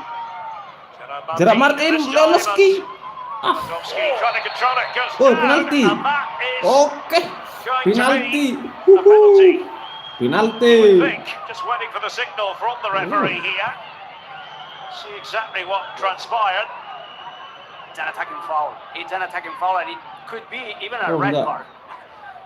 Oh, that no, was a penalty. challenge by Lewandowski. Yeah, it's not going to go his way. It's going to go against No, Lewandowski. no penalty. The yellow Lewandowski yellow card. is the decision by referee Isidro Diaz de Mera Escuderos. No penalty. The incident, both going in, but yeah, quite clearly Lewandowski at fault there as he caught his opponent Bautista. Lewandowski, no penalty. They're 3-0 up. Yellow he card. already scored twice, but he's still hungry. Hansi Flick. I'm pretty sure that Hansi Flick appreciates that. 2 players down here, and there's real concern in the Barbastro camp. Inigo. That did not look good. I must say. It's a head collision. It was head on head. So time very much of the essence, and it's all gone really quiet here for understandable reasons. Dani Martinez looking on from the technical area.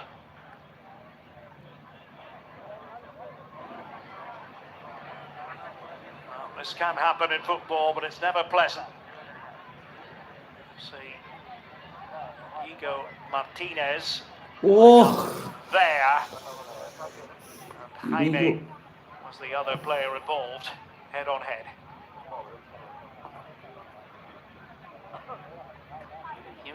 Yeah, exactly.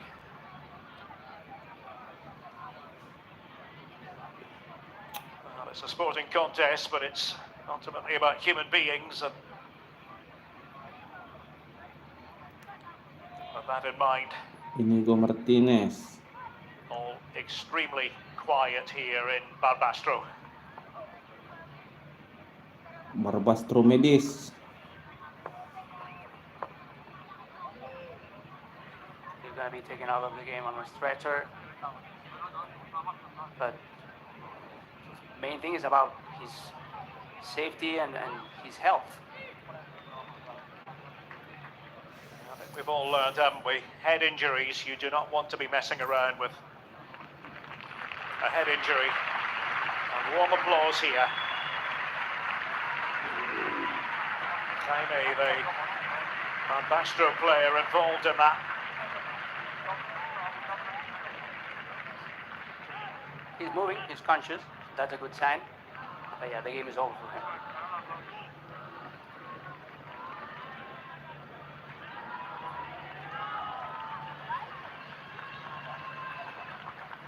They will restart the match. A change will be required. Erik, Gerak Martin, Gavi. For Barbastro, the medical staff quickly on top of the situation.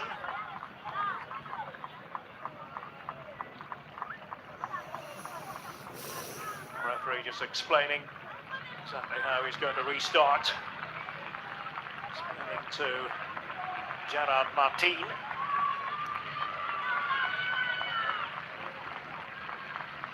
So there is the change with Marc Prat on the pitch. Marc Prat is a striker, so maybe Guille Alonso drops into the midfield. Number 11 plays alongside Andreas. No, but he's been also taken off. And on comes Gaston Inigo, the Argentine defender. Yes, Gaston Inigo, 21 years of age, just turned 21 a few days ago. Good to see that Inigo Martinez is okay. Inigo Martinez, Marc Prat.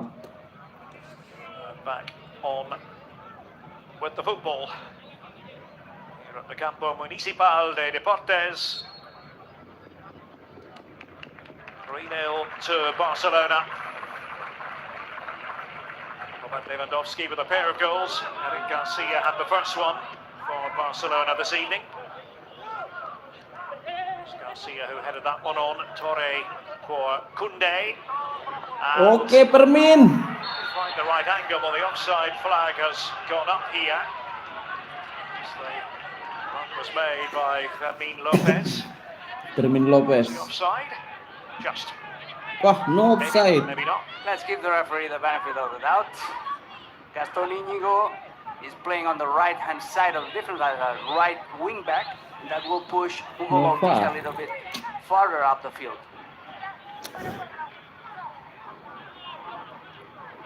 Was played back there by. Oh! Goal! Pablo Torre, goal! Barcelona, but that wound was self-inflicted from a Barbastro point of view. And Barcelona, Pablo Torre, simply, goal! have hit the accelerator for starters in 2025. Yeah, but this is goal. how it came Vamos. about. A mistake by Fábrica. You try to play out from the back when you are a fourth-tier team, and this is what happens. And Pablo Torre was ruthless, just making the most of this gift. It's Christmas time, the Reyes, the three wise men day is about to come, and this is a big day for gifts in Spain. Pablo Torre got his Reyes gift in advance, and yeah, the game is totally over now. It's the 4th of January today, it's the 6th of January soon. A gift-giving day, she said Alex, and that does fall in that category. Okay. For Barbastro. Gavi, Kounde. Rather different in comparison with a year ago. Barbastro were Kounde. able to... Okay. Difficult at times Shoot. for Barca, that hasn't happened here. Jules Kounde, the complaining. As the verdict goes against him. Trying to do the foraging on that right-hand side again for the Blaugrana.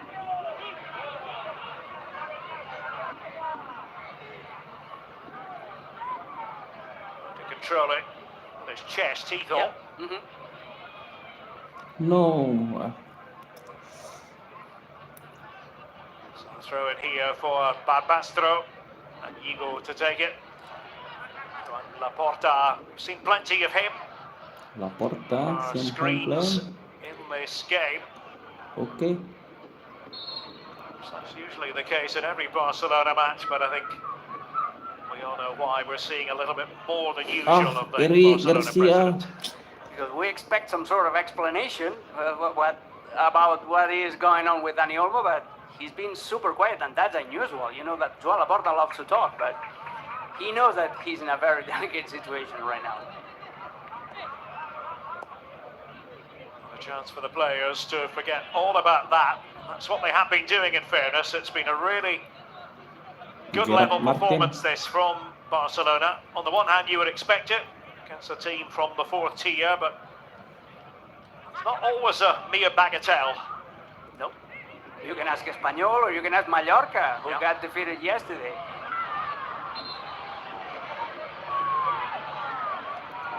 Fermin.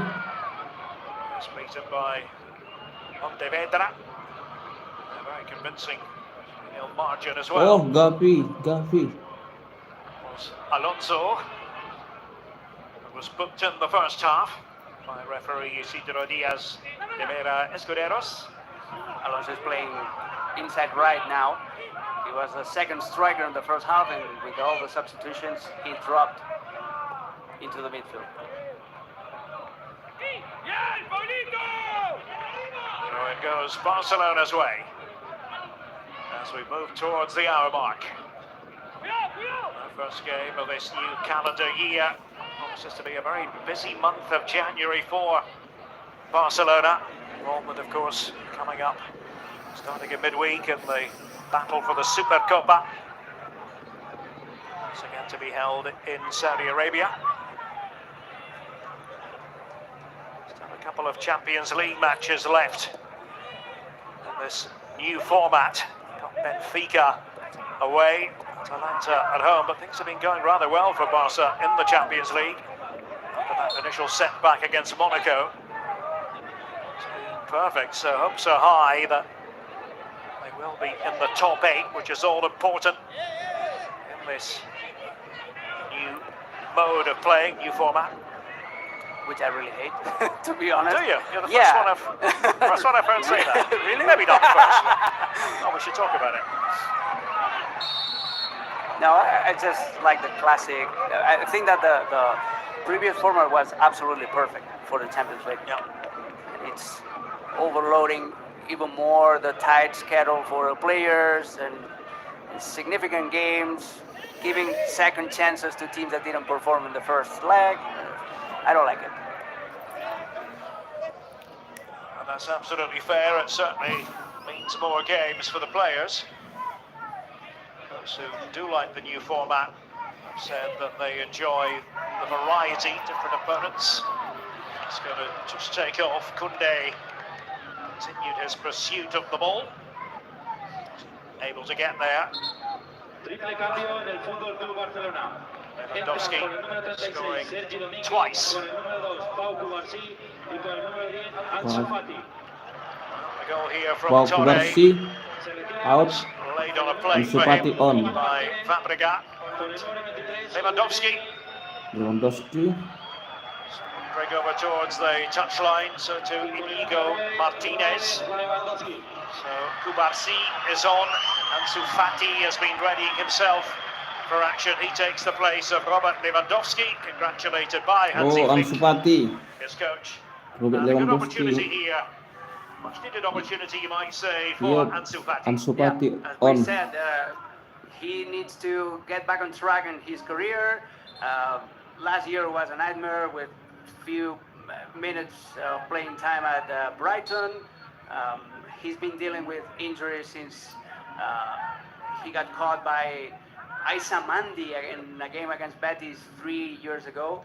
And that is a good chance for him to shine in this last half hour of the game.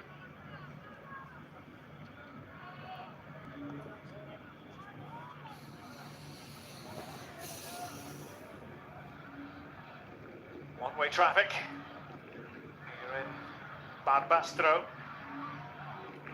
17,000 residents of You this like community. Ansu Fati? Apakah kamu menyukai Ansu Fati?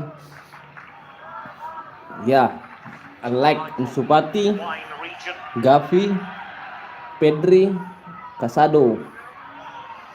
Winters, hot summers, ideal terrain for the cultivation of many different grape varieties. Okay, Ansu Fati, Balde. Well, I would agree with you. Olah, This one bounces through to Fabregas. Ansu. Ya. Like your Tempranillo or your Garnacha. Some very good wines from this region. Highly recommended. Yeah. Sergio Dominguez is now the right back. He replaced Jules Kounde. And it's interesting because this is the first time we're going to see this season Pau Cubarsí playing alongside Ronald Araujo, Cubarsí playing despite being right-footed, since he's got more quality, more composure on the ball than Ronald Araujo. He's playing on the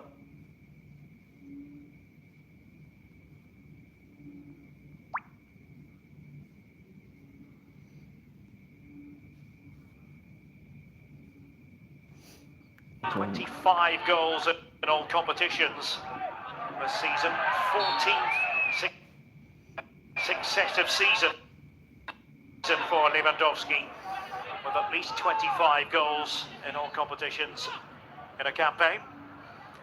And it's interesting, the choice by Hansi Flick, because it's Fermin, the one who's played as a striker, despite having Ansu Fati on the pitch. Could also serve as a number 9. That's right. Okay, Ansu! Ansu shoot! Ansu! It was blocked. Ansu Fati. The greatest example of team defending. No. Or finesse playing out of the back, as we saw in Pablo Torre's goal. They're taking too many risks. At this point, if you're a Barbastro player, you're just praying for the game to go on as fast as possible.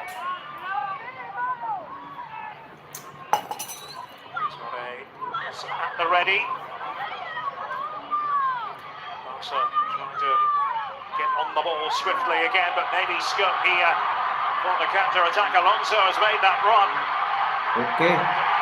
Martinez just trying to hold him off, gets back up here, Alonso. And really digging in for the first time in this match. Barca having to do that with Jules but Gavi. And then he has taken out. Looks like that might be on just for a fleeting moment for Prat and company for Barbastro. Good luck going on a 50-50 ball with Gavi. He's so strong despite being a short player. He's super compact, super feisty, and these are the 3 starters by Hansi Flick: Kounde, Lewandowski, and Inigo Martinez getting some rest, thinking ahead of that Super Copa semi-final on Wednesday. It's all about making sure you balance your resources, everybody ready for the next game, with this one pretty much wrapped up. Okay.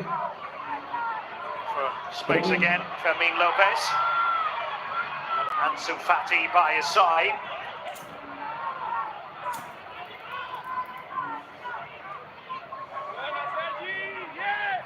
Dominguez over there on the right. The cry of Sergi. On the stands. In the technical area. It reminds me of the great Sergi Barjuan. Another Sergi that plays as a fullback. He was a left back though. Mighty member of Johan Cruyff's dream team in the early 90s. One of the greats. Position, spun of the art.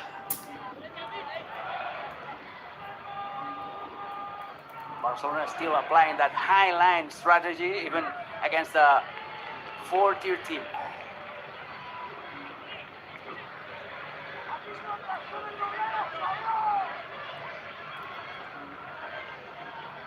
Almost at the midway point of this second half.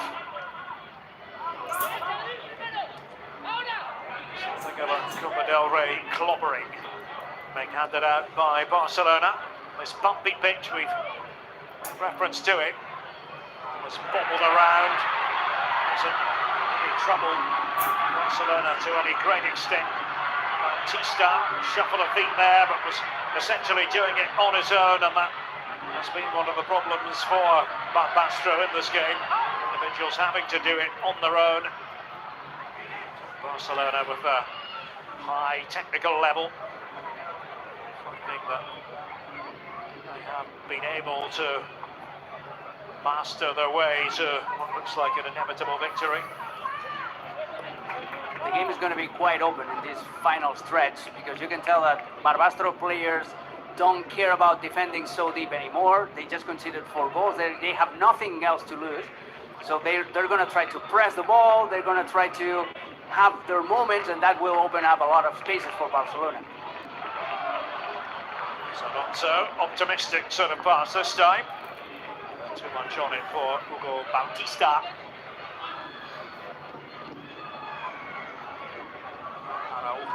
many plus points for Barcelona.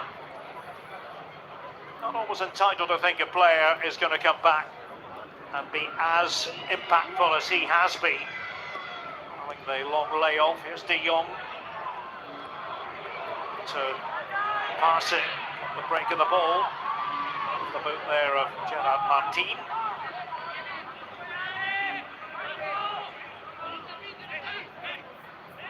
Gavi. De Jong for Gerard Martin once more. Frenkie De Jong. Ansu Fati. They couldn't keep hold of it then. Let's see if Batista can be opportunistic. Garcia for company. Good play by Batista. And they're still getting it everything here. Alongside. Barcelona quite simply get on with it. Excellent play on the right from Batista. Yep, with a one-on-one against Eric Garcia, finding his space to send this cross. And then there was a player rolling on the pitch, claiming for a penalty, but I didn't see anything. That's a great delivery. Yeah. Just Marc Prat didn't attack the ball, and that prevented him from finding the effort. Cito at the tail end of that. Prat also in the thick of things, and we're inside the final 20 minutes.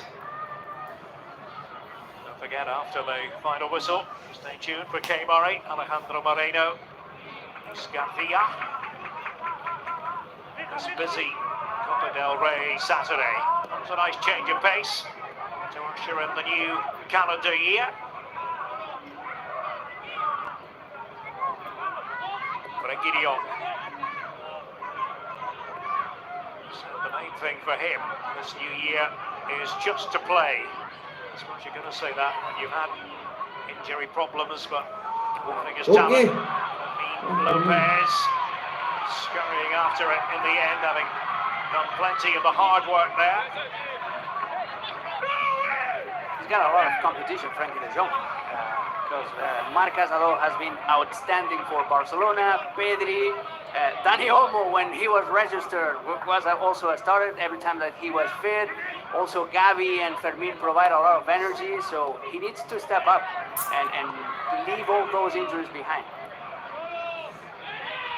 Competition for places, fierce, no doubt about that. Here's Gavi, and overcooked it. Knew it straight away with Fermin Lopez just beyond him. Gavi, who came on as a substitute earlier. Anti-flick. So he watched a lot of Barbastro in the build-up to this game. Liked what he saw that they had a clear plan. Sometimes the plan can hit the rocks. No, they face quality operators such as Barcelona. He did an excellent job. He identified where the weaknesses of his opponents were. He switched to a way more direct style, especially in the first half, trying to get those goals as soon as possible with all those deliveries, looking for Lewandowski's header. Excellent game plan, and you can tell that he did his homework. Yeah. Cubarsí getting away with that one. Distributing. Something on here for Cito Barrera and Barbastro. Cito Barrera going up against Sergio Dominguez on that side now. That was too soft, too weak by the youngster, by Sergio Dominguez. That was a good chance for Bautista.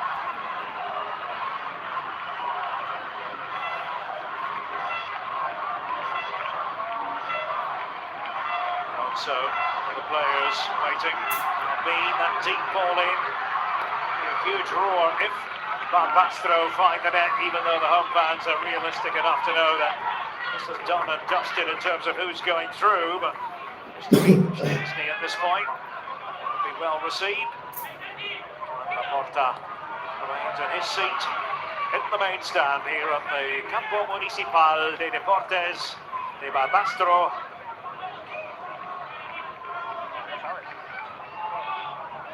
to league business for Barbastro after this. To Milano, the next opponents, and maybe an opportunity in front of goal.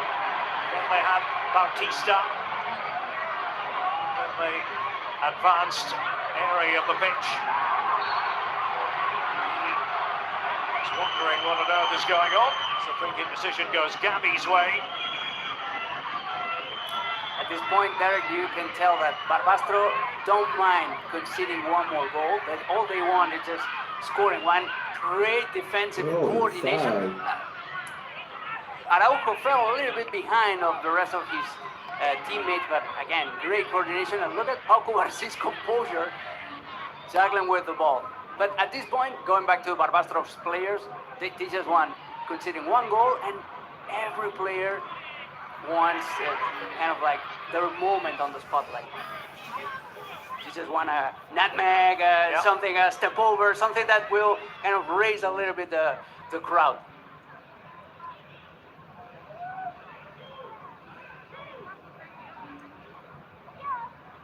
There's going to be a substitution shortly with Jordi Oteo boys to come on. Here's Torre. And again, it was a fierce pass. Side Fermin Lopez. Undeniable. That has got too much pace by Pablo Torre. There's going to be a double substitution, stoppage in play. 4-0 to Barcelona.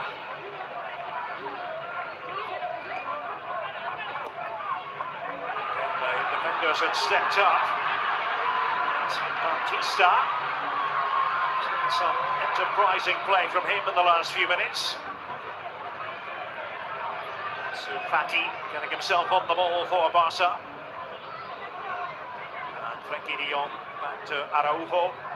Quick reminder, we've got more coverage coming up for you. Marbella against Atletico, 3 p.m. Eastern on ESPN Plus. That game going ahead. Not in Marbella, but in Malaga. Copa del Rey, round of 32, ESPN Plus. Oh, lovely work there from Ansu Fati, releasing Gavi. The ball for a little canter. Defenders trying to hold their positions now for Barbastro. Barca and especially Chesney will want the clean sheet. Chesney's official debut for the Blaugrana. Barbastro 0, Barca 4. Yeah, exactly. Say, Alex, go back to what you were saying earlier. If you're a Barbastro player and you do score against Barcelona, it's the sort of thing that you'll remember forever, even though it is going to be, by the look of things, a thumping. Score against Barcelona, and 30 years from now here, they'll still be talking about it. You can show off, you can brag with your family. Okay, Fermin. Cubarsí's pass. Fermin Lopez to draw it back. Trying to attack it was Ansu Fati. Alonso, Cubarsí, exuberance of youth there, 17. Gavi, Araujo. Araujo. Catching his opponent there. It's by no means deliberate. He was on the process of controlling the ball and steering it back. Albin. That's what occurred, Alex? As you said, totally unintentional. This is the moment when the 2 more substitutions. On comes Manu Castillo, a central defender or a holding midfielder. Arbitro comes off. So Alonso also departing at this juncture. Jordi Oteo's been limbering up. 28-year-old wide player, hails from Baracaldo in the Basque region. Originally came through the ranks at Athletic Club. Played for Badajoz last season.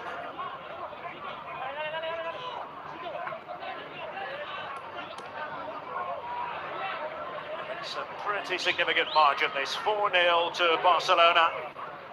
And an opportunity for some of the substitutes to make their mark, to get minutes, to get important minutes in the early part of this calendar year with significant challenges coming up in other competitions. You can see BARBASTRO 2-1 to score. Cito was something the home fans enjoyed. Cito Barrera, well, he was the hero against Espanyol with a 2-goal contribution.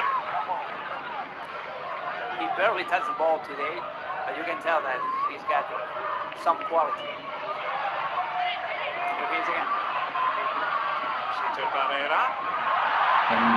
This is the kind of move that I was talking about. You've got your moment. Who's and ours and the Olays from the BARBASTRO fans.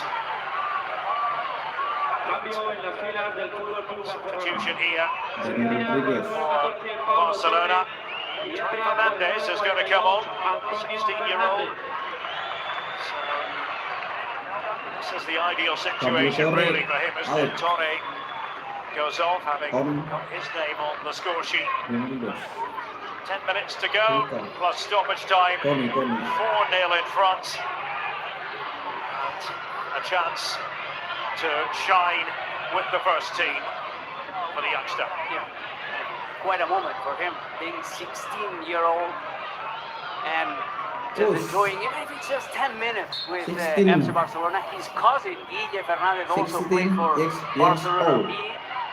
They're the two hottest prospects of La Masia.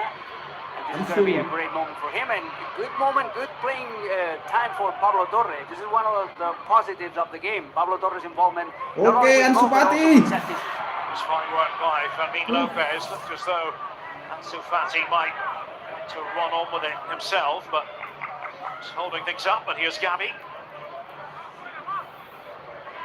Lots of positives. Pablo Torre, Araujo has been outstanding. You've got Frenkie de Jong just getting more playing time.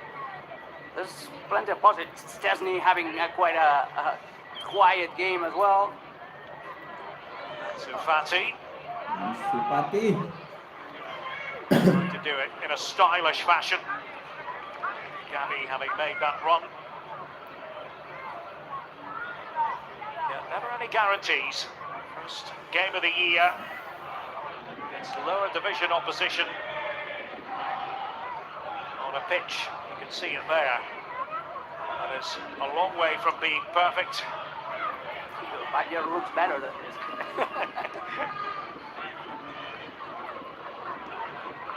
There's Gavi. Nice ball. Ansu Fati. Down goes Fabregas. Took the sting of it. And now Fabregas. Ansu Fati decided to fire it towards goal. No look pass by Gavi. Then one touch effort by Ansu Fati. This is the kind of looks he needs to keep getting more confidence.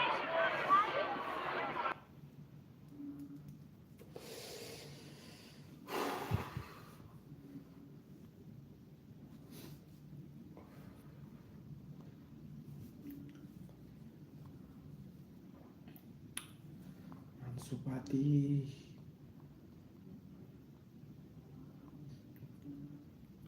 Oh, kena tendon.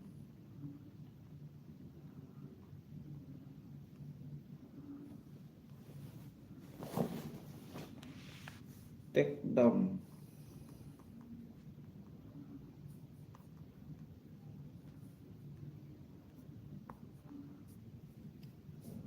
Solution of Dani Olmo's situation should come on Tuesday. Barcelona had raised an appeal to the Consejo Superior de Deportes, which would be the equivalent of some sort of the Ministry of Sports in Spain, trying to clear the situation and trying to force the Spanish Football Association to register again not only Dani Olmo but also Pablo. We shouldn't forget Coming up, Victor in all of this. Scampering away, Fermin Lopez, Ansu Fati! Ansu Fati! Piece of goalkeeping from Fabregas to deny him. He conceded 4 goals, but he's been excellent so far. No offside, because there was a player down, Oscar Araujo, on the right-hand side that played Fermin onside. And again, Ansu Fati tries a one-touch effort. He could have tried to take the ball in and make a secure second touch. It was a good effort and good response by Araujo Fabregas. To goal in a couple of minutes for Ansu Fati. On the volley, not easy at all there. Sergi Dominguez trying to force another corner, succeeding on that front.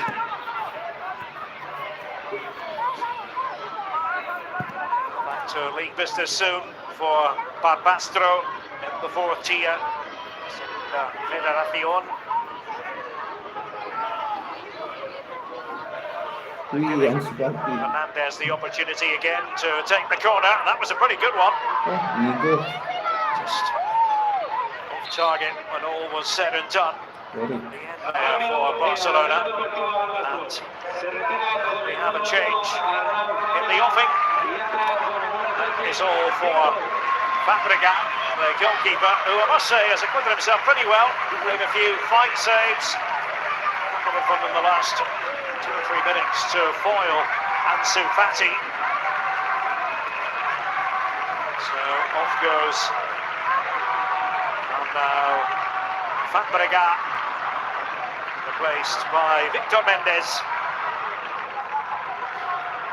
He's the usual starter in the La Liga competition. Victor Mendes, a former Tenerife youth system player. He also played for the B team of that Segunda División squad. Tenerife now was excellent, except from that assist he gave, obviously unintentionally, to... Ansu Fati! That was not how replacement Victor wanted to start. Yeah, it's a good point. He did make a mistake going back to the 4th Barcelona goal, but over the piece. Fair to give him credit.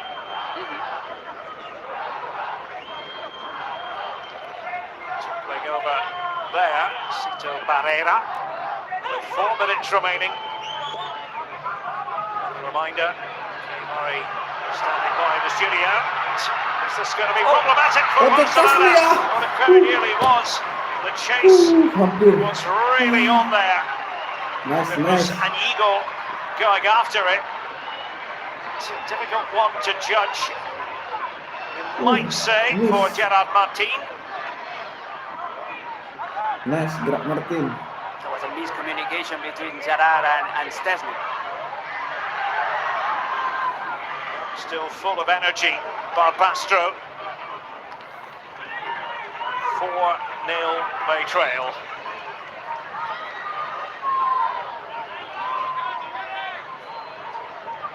Flick, the Barcelona coach, his first season at the helm. He has confidence in the club. He'll be able to come out of the Dani Olmo situation the way they would like to, but as you said, Alex, it remains to be seen, and it's going to drag on for a bit longer. Okay. So try to substitutes to good effect, and that's exactly what they were doing there, that particular move, and it was again the 16-year-old Fernandez with the pass, trying to make it a telling one. Fermin Lopez available through the middle. I'm not sure if he was offside. That's what the defenders were claiming, but was an excellent through ball by Tony Fernandez. And you can tell that Fermin is not a striker. He's playing in that position since Lewandowski came off the field. Maybe Ansu Fati would be fitter for that position, but this is Hansi Flick's position. He's making these little tests to see if he can count on Fermin as a shadow striker. If given this is Deco, the sporting director, and to his right is Bojan Krkić, former Barcelona player. He's also part of Deco's team. It's a sign you get a goal when you can remember Bojan Krkić making his debut as a teenager.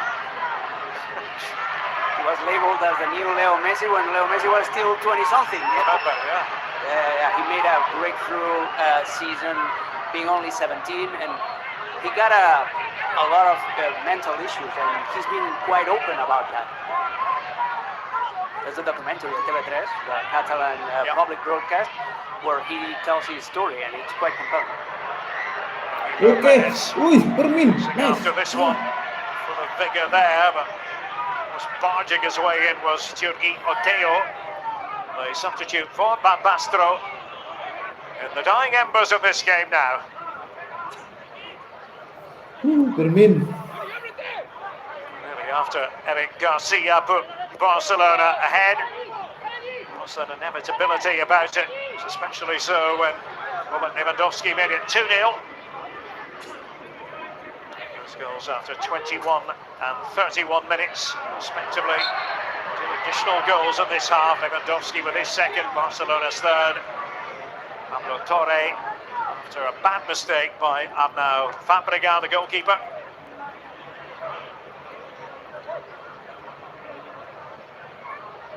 Gavi. His accuracy for you.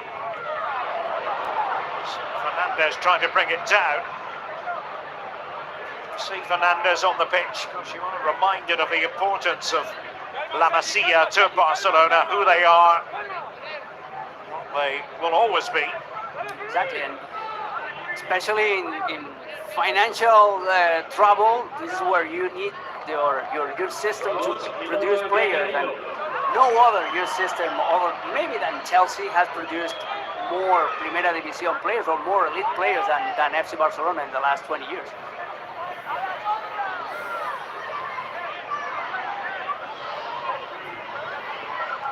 So 2 minutes to be added on, and Tony Fernandez with the corner here for Barcelona. Araujo again up there, and it's quite right for him. To Fati, who went in to prod it forward. The golf and quality here. It's been the story, really. And it's not only quality, physicality as well.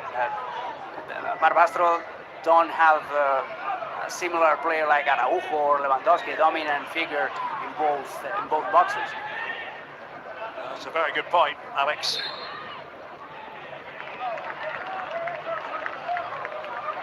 Fermin. Barcelona will be moving on to the next round of the Copa del Rey. The frame of mind heading to Saudi Arabia. Next port of call. Don't forget the Super Copa comprehensive coverage on ESPN Plus. Some of the games ESPN2, ABC for the final. It'll be 8 days from now, so a lot to look forward to. Away by Israel Garcia for Barbastro. It's Gavi who went in. Tony Fernandez, Gavi trying to run through, and Fati couldn't quite reach it. Maybe the last surge here from Barbastro, you would think so anyway. And that will be that.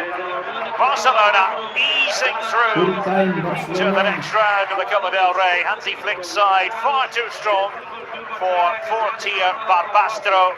Joan Laporta able to focus on the football rather than on newspaper and general media stories about Dani Olmo and Pau Victor and the registration situation. Robert Lewandowski with a couple of goals. Eric Garcia had the first, and Pablo Torre with the fourth, as it worked out for Barcelona. And the truth of the matter is, Barbastro weren't really at the races. 4-0, the final score in Barcelona's favour. And with that, let's send it back to Kay Murray in our ESPN studios. Thank you for being with us for our coverage of the Copa del Rey. The game between Barcelona and Barbastro has just finished. We'll be getting to that if you are joining us for Marbella, taking on Atleti. We'll have all the build-up to that game as well. My name's Kate Murray, this is Alejandro Moreno, and it is a 4-0 win for Barcelona, starting off 2025 in the right way. It didn't end in the best way in 2024, but they'll have been happy to get that win under the belt, that's for sure, LA. Well, no drama, no issues, no problem. That's the one thing that you could ask for if you're Hansi Flick and you're these players. Everything else that is going on around this club, well, a lot of drama, a lot of issues, a lot of embarrassment. But as it pertains to today, no issues for Barcelona, 4-0 dominant performance. Let's take a look at how it all played out today. This was a game that kicked off 2024 as well, at the same stage in the competition. So that's Joan Laporta as well. Barcelona president, who is not a favourite man of the fans right now. It is safe to say 21st minute is where we're going to pick up the action here. Eric Garcia, of course. Of course, Eric Garcia. Why not? Floated ball to the back post. Good win by Ronald Araujo initially, and then a header. Nice header from Eric Garcia. Obviously great news to have Araujo back. This is Robert Lewandowski getting on the board. No VAR. Maybe in an offside position. You just mentioned no VAR, ends up being a header off the shoulder of the defender. 2-0 Barcelona. And we take it to the second half now. Robert Lewandowski would strike again. And you're thinking maybe Barbastro, some energy coming out of halftime. Maybe leaning an offside position as well. Regardless, Lewandowski does well in shielding the ball, finishing the chance, 3-0. Then it was Pablo Torre with the setup for that goal, and he'd take one for himself here. I know, Arnau. Catastrophic Deluxe Royale. Assist of the week. We'll see Shaka later on today. Assist of the week. Pablo Torre says, thank you very much. I'll take that. 4-0. So, later stages of the game here. To the 84th minute we go. It'll be a chance for Ansu Fati. A couple of chances today. Didn't look all that convincing with those opportunities. Good to see him back on the field. Hansi Flick excited about the result and the performance. John Laporta, you've got some explaining to do. Definitely so. He's smiling right there in that image you just saw. The Barcelona fans are definitely not smiling at the moment, given the situation that's going on with Dani Olmo and, of course, Pau Victor. We must mention there that they have failed to register the two players for the second half of the season. But more on that later. Luis Garcia is with us, and all that Barcelona could ask for to kick off the year, Luis, at least, was to win this game, and they won it convincingly. Yes, exactly. A solid performance. Maybe not the most dazzling one, but pragmatic, efficient. That's what you want. Give some minutes to players who hasn't not as many minutes during your regular and domestic league. We saw Cherney on goal. We saw Araujo back into the level and started playing 90 minutes. That's something very good for Barcelona, to have players who can give leadership but also rotation at the back. Some youngster, we saw even another 16 years old Tony Fernandez to have some minutes. He's been already training with the first team, but having the chance of playing with the first team is something different. So in the end, all good news, a good result in nothing in the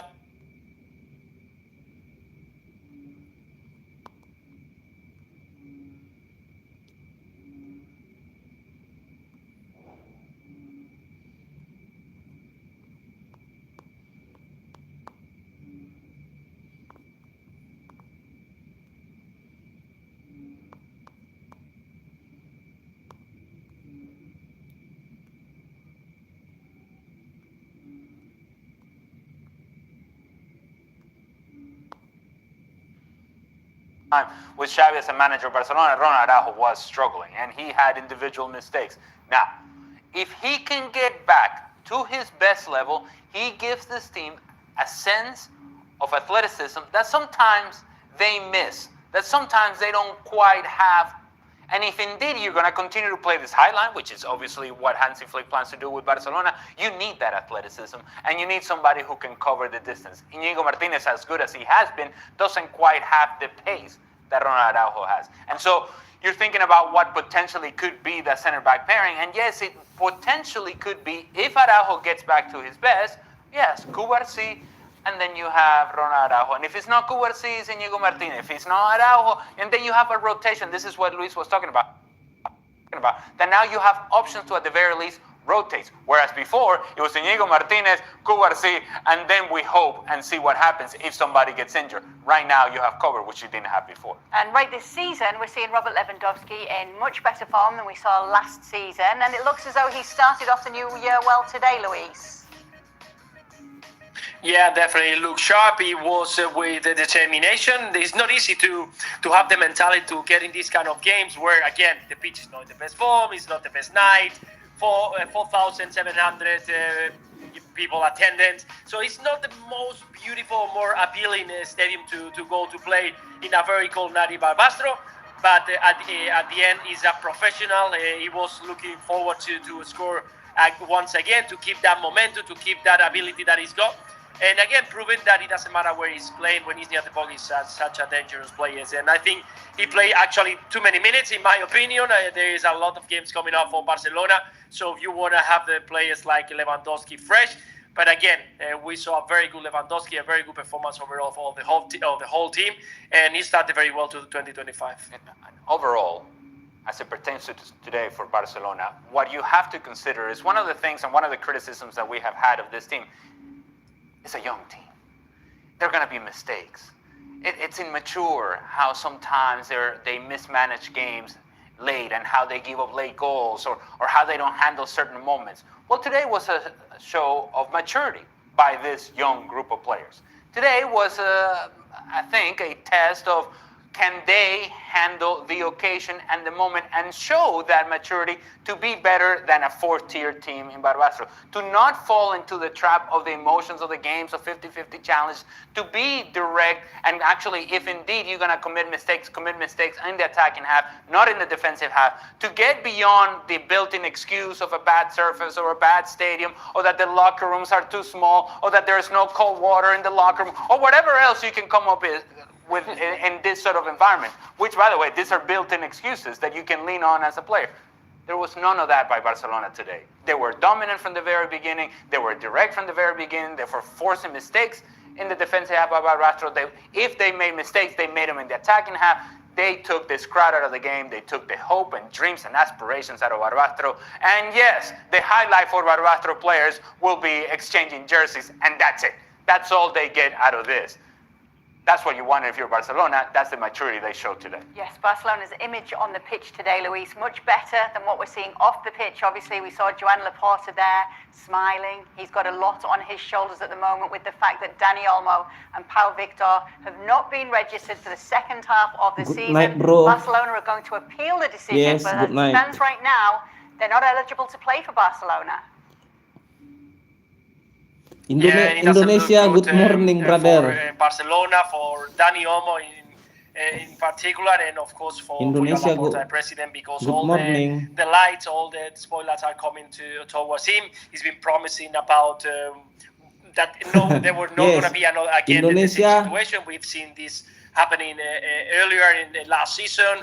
With a lot of problems to sign players, then you have to do some tricks and 15-0. move some things around the club to fit that one-on-one that allows you to sign more players. And in the end, the one is gonna pay for it. It's gonna be Dani Olmo that is not gonna be able to play for his dream team that is Barcelona. We don't know still what is gonna happen because they're gonna appeal to court. We need to wait and see what are they gonna say to Barcelona. But it looks like it's not going to give any option to them once again. They're not going to believe that the promises from Joan Laporta and from the club are going to be that they're going to receive the money. They are talking about the stands. They are talking about receiving some money in the coming months. La But in the Liga end, La Liga reject doesn't want to open Barcelona that door, and I request to think that in register this occasion, Dani Olmo and Barcelona is Pau not going to be Victor. able to register the both players. Not a good situation. No, absolutely not. But we can't sit here and say, we're so shocked. We're so surprised. Where did this come from? It's been like this. It's been like this for years now for Barcelona. You go back to Gerard Piqué having to take a pay cut or restructuring his contracts, or Memphis Depay could be registered, or whoever it may have been that needed to be registered at the time. They have been in this sort of positions before over the last 3 or 4 years. And so you have to ask the question, where is the foresight? Where is the planning? Where is the structure of this club that you put yourself in this sort of position? Imagine being Joan Laporta, Deco, and whoever else makes decisions in this club. Being in the position where you're rooting, indirectly, you're rooting for players that are already registered, for players to get injured, so that you can register the guys that you just signed. Right? But no, please, Rafinha, don't get injured. Lewandowski, don't get injured. Lamine Yamal, don't get injured. Here we go. Eric Garcia, yes! we can do away with that guy so we can register the guy that we just signed. That's embarrassing. That's embarrassing. And that I'm not making this up. This is what happened with Andreas Christensen. Christensen gets injured and it's like, well, I'll tell you what we can do. We can use his spot and his salary and whatever else to then here we go, we can register Dani Olmo and we can register Pau Victor. That's how Dani Olmo got registered to begin with. That's how he was playing in the first half of the season. That is not planning. That's not how you run a club. It is embarrassing. And I said it at halftime, and I'll say it again. It is fraudulent mismanagement of a club.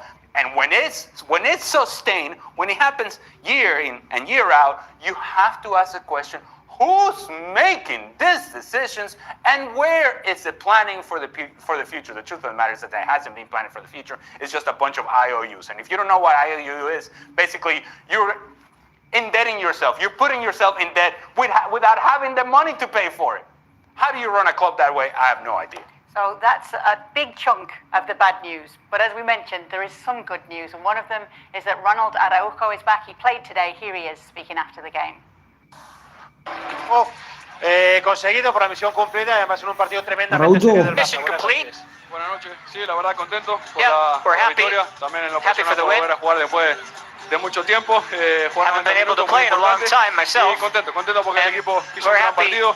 Era una cancha difícil, siempre pero entramos muy concentrados y pudimos sacar el partido. And we were able to come away with the win. 90 minutos. Playing 90 minutes. No sabía si iba a jugar 90, pero bueno, I knew I was going to play 90. Me iba sintiendo bien. Y bueno, I also knew I felt well. Felt good. Sobre todo necesitabais también cambiar un poco la dinámica de cómo habíais terminado el año. You got to change the way the team is playing. Que este parón no iba a ser bien para recuperar. Yeah, this is a time we've taken to work hard and recover. And we know that what's coming up the rest of this year is important. Increíble. Tony tiene una calidad tremenda, lo demuestra en el entrenamiento. La verdad que es increíble lo que hacen la gente del club, la gente de la Masía. Everything that the club has done, La Masía has done, it's incredible. Y la verdad es tremendo y es importante para el club. It's really important for the club to continue in this way. Evidentemente tienes que estar al tanto de todo lo que pasa en el vestuario, de cómo están todos tus compañeros. No sé si sabes ahora mismo cómo está Dani Olmo, cómo está Pau Victor. We're talking about the situation regarding Dani Olmo and registering them. Bueno, un poquito así de mal gusto por nuestro compañero, ¿no? It's unfortunate right now for our teammate, but esperemos que lo pueda resolver ese tema. But I think we're going to be able to figure this out. En lo que queda por delante, que ahora es la Supercopa. And next up, we've got the Supercopa. We're going to focus on that. Esperemos que sí. Gracias. So that's Ronald Araujo talking about the current situation. And look at this. Congratulations to Barbastro's Israel Garcia Moreno. This is him, the centre-back, proposing to his lovely lady. It's Luis's and my cousin, Garcia Moreno. That's how we do it. Yes, it is. That's how we do it. We lose 4-0, we make it into a great night regardless. Can I just say, some will have been looking around trying to get the shirt of, Lewandowski. No. Israel. Yeah, well, now, if I were critical, I would say, if you're thinking about proposing after the match, I don't know how focused you are in the match. Yeah, it's a lot of pressure.